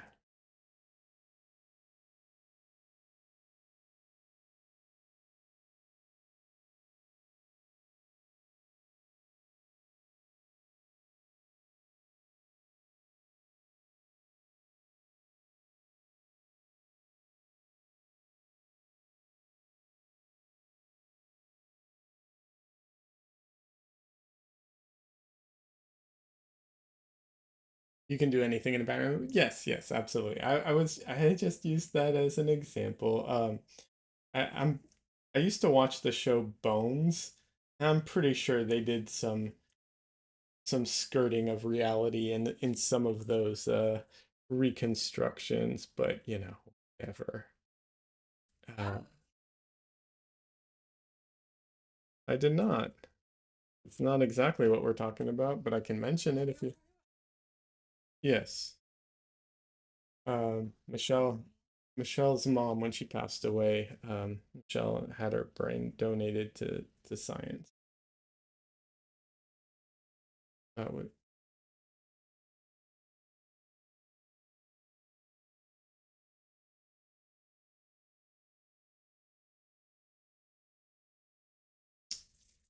ah,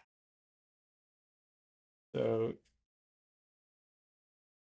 having a dirty brush and going from light to dark can be problems.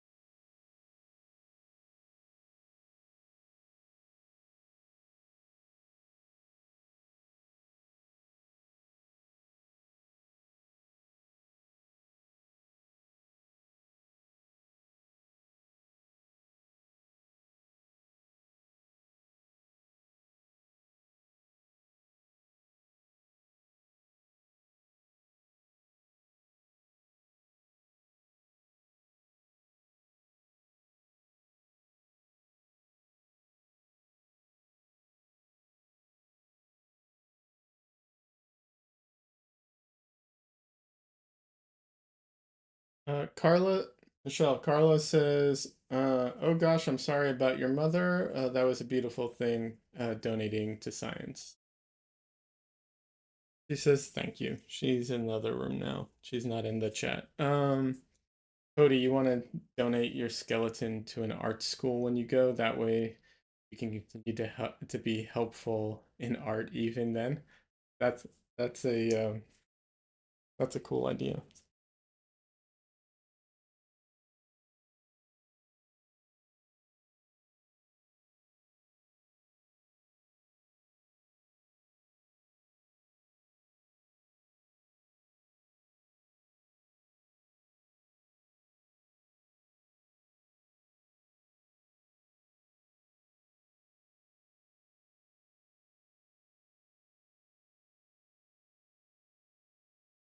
I like that idea, Cody.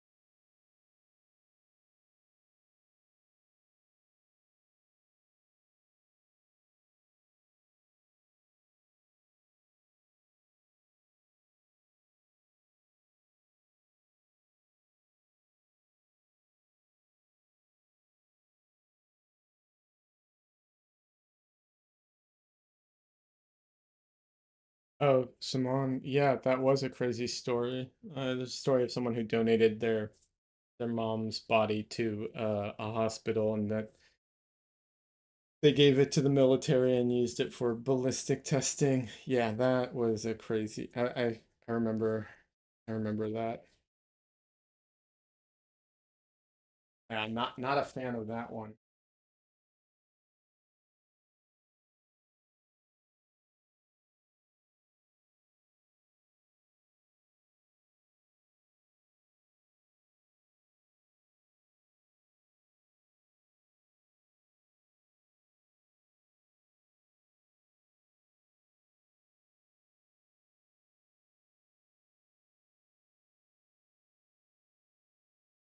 Oh.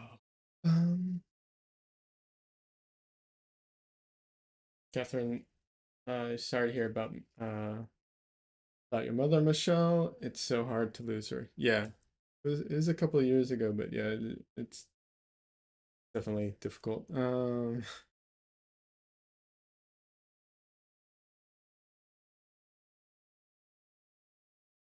It's good to be specific in your will, Cody. Yeah, it is. Contracts help too.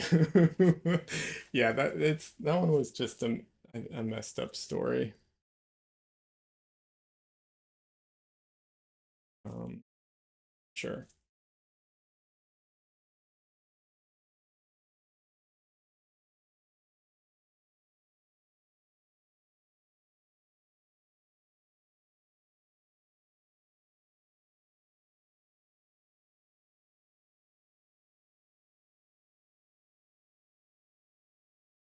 There was a comedian um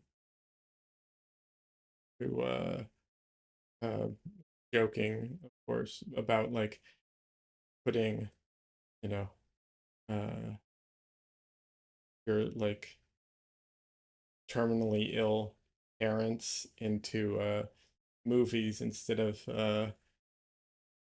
stunt doubles or CGI.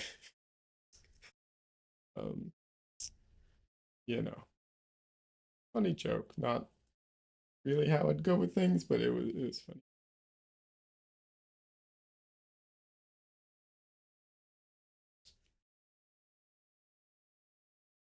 Carla, you attended a demonstration of a human skull reconstruction. Said it was she said it was much science, but also art and some intuition. She did the version using eraser depth markers and clay. It was very cool. That's so neat. Very neat.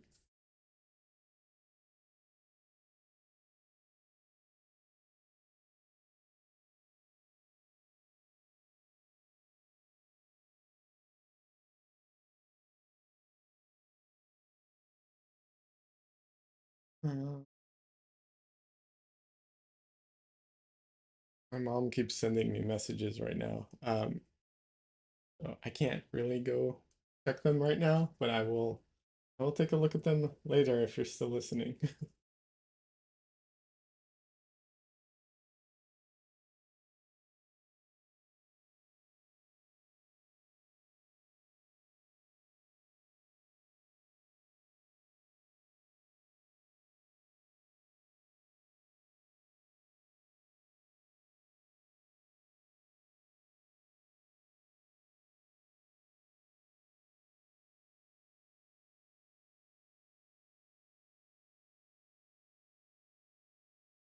Noses are so ridiculously complicated in form.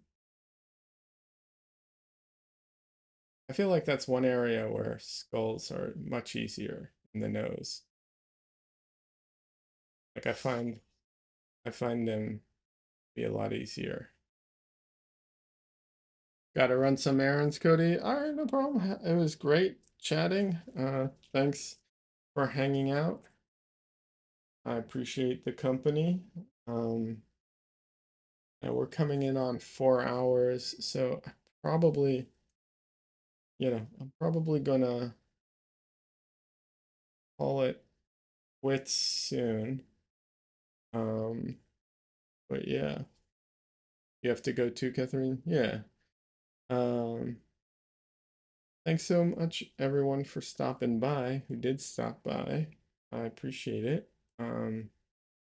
I will be streaming tomorrow night as well. I'll be starting a new painting because this one's pretty much done. I just have to finish up some of the details, which I guess I'll be finishing up some of them on my own time. Yeah.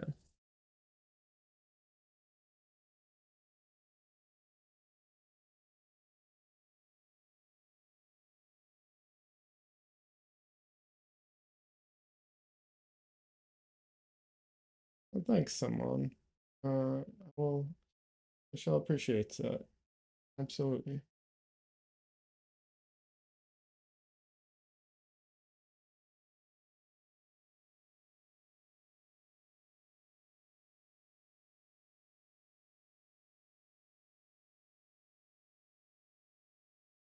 Bye, Cody. Bye, Catherine.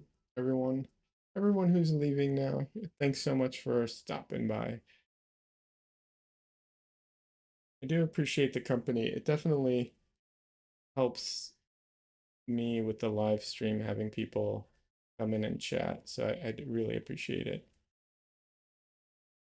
Because without people here, it feels weird talking to myself the whole time. So I appreciate the company.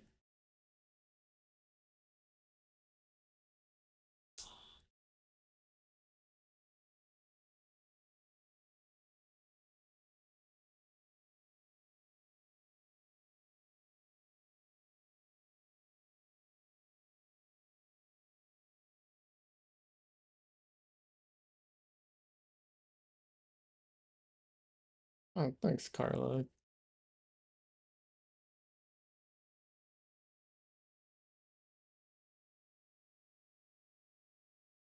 Uh,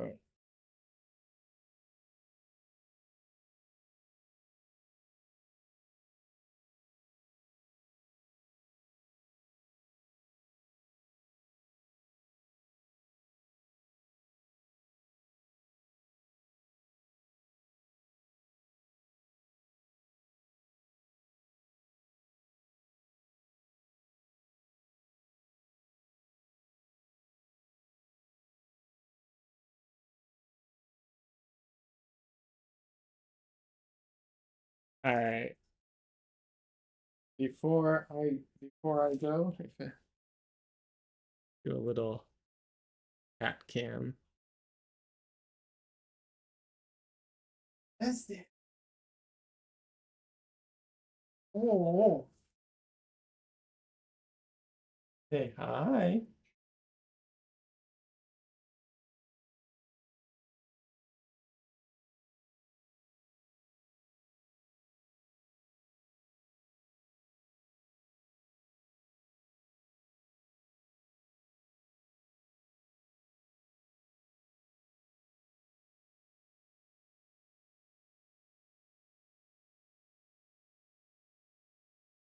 You're so cute.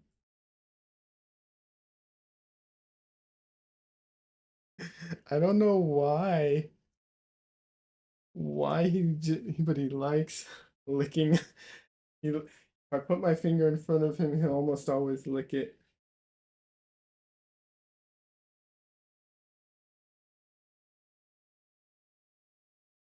You still want to hold him? I totally understand that. I love holding him. So sweet. Hmm? Everyone loves you, Dresden. You don't even know.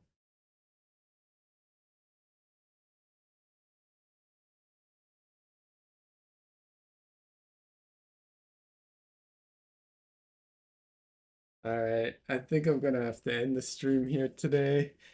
And yeah, I am starting to get so hungry. um, Thanks everyone for watching. I do appreciate it, and I will post the finished. There's very little left to finish on this, by the way, for anyone who's curious. I just have to put in a little detail in the eye, like very, very minor. A little something up here, a few little strands there, some color in some of the fingers, and some of the hair here needs, uh, just a little touch up or a little addition and so on. But yeah, otherwise it's very, very close to finished. Um, So yeah, tomorrow will be a new painting, a new starting from scratch. So it'll be fun to get going on on something new. So thank you everyone for stopping by. Have a great weekend, a great Sunday, and yeah, that's it. Have a good one.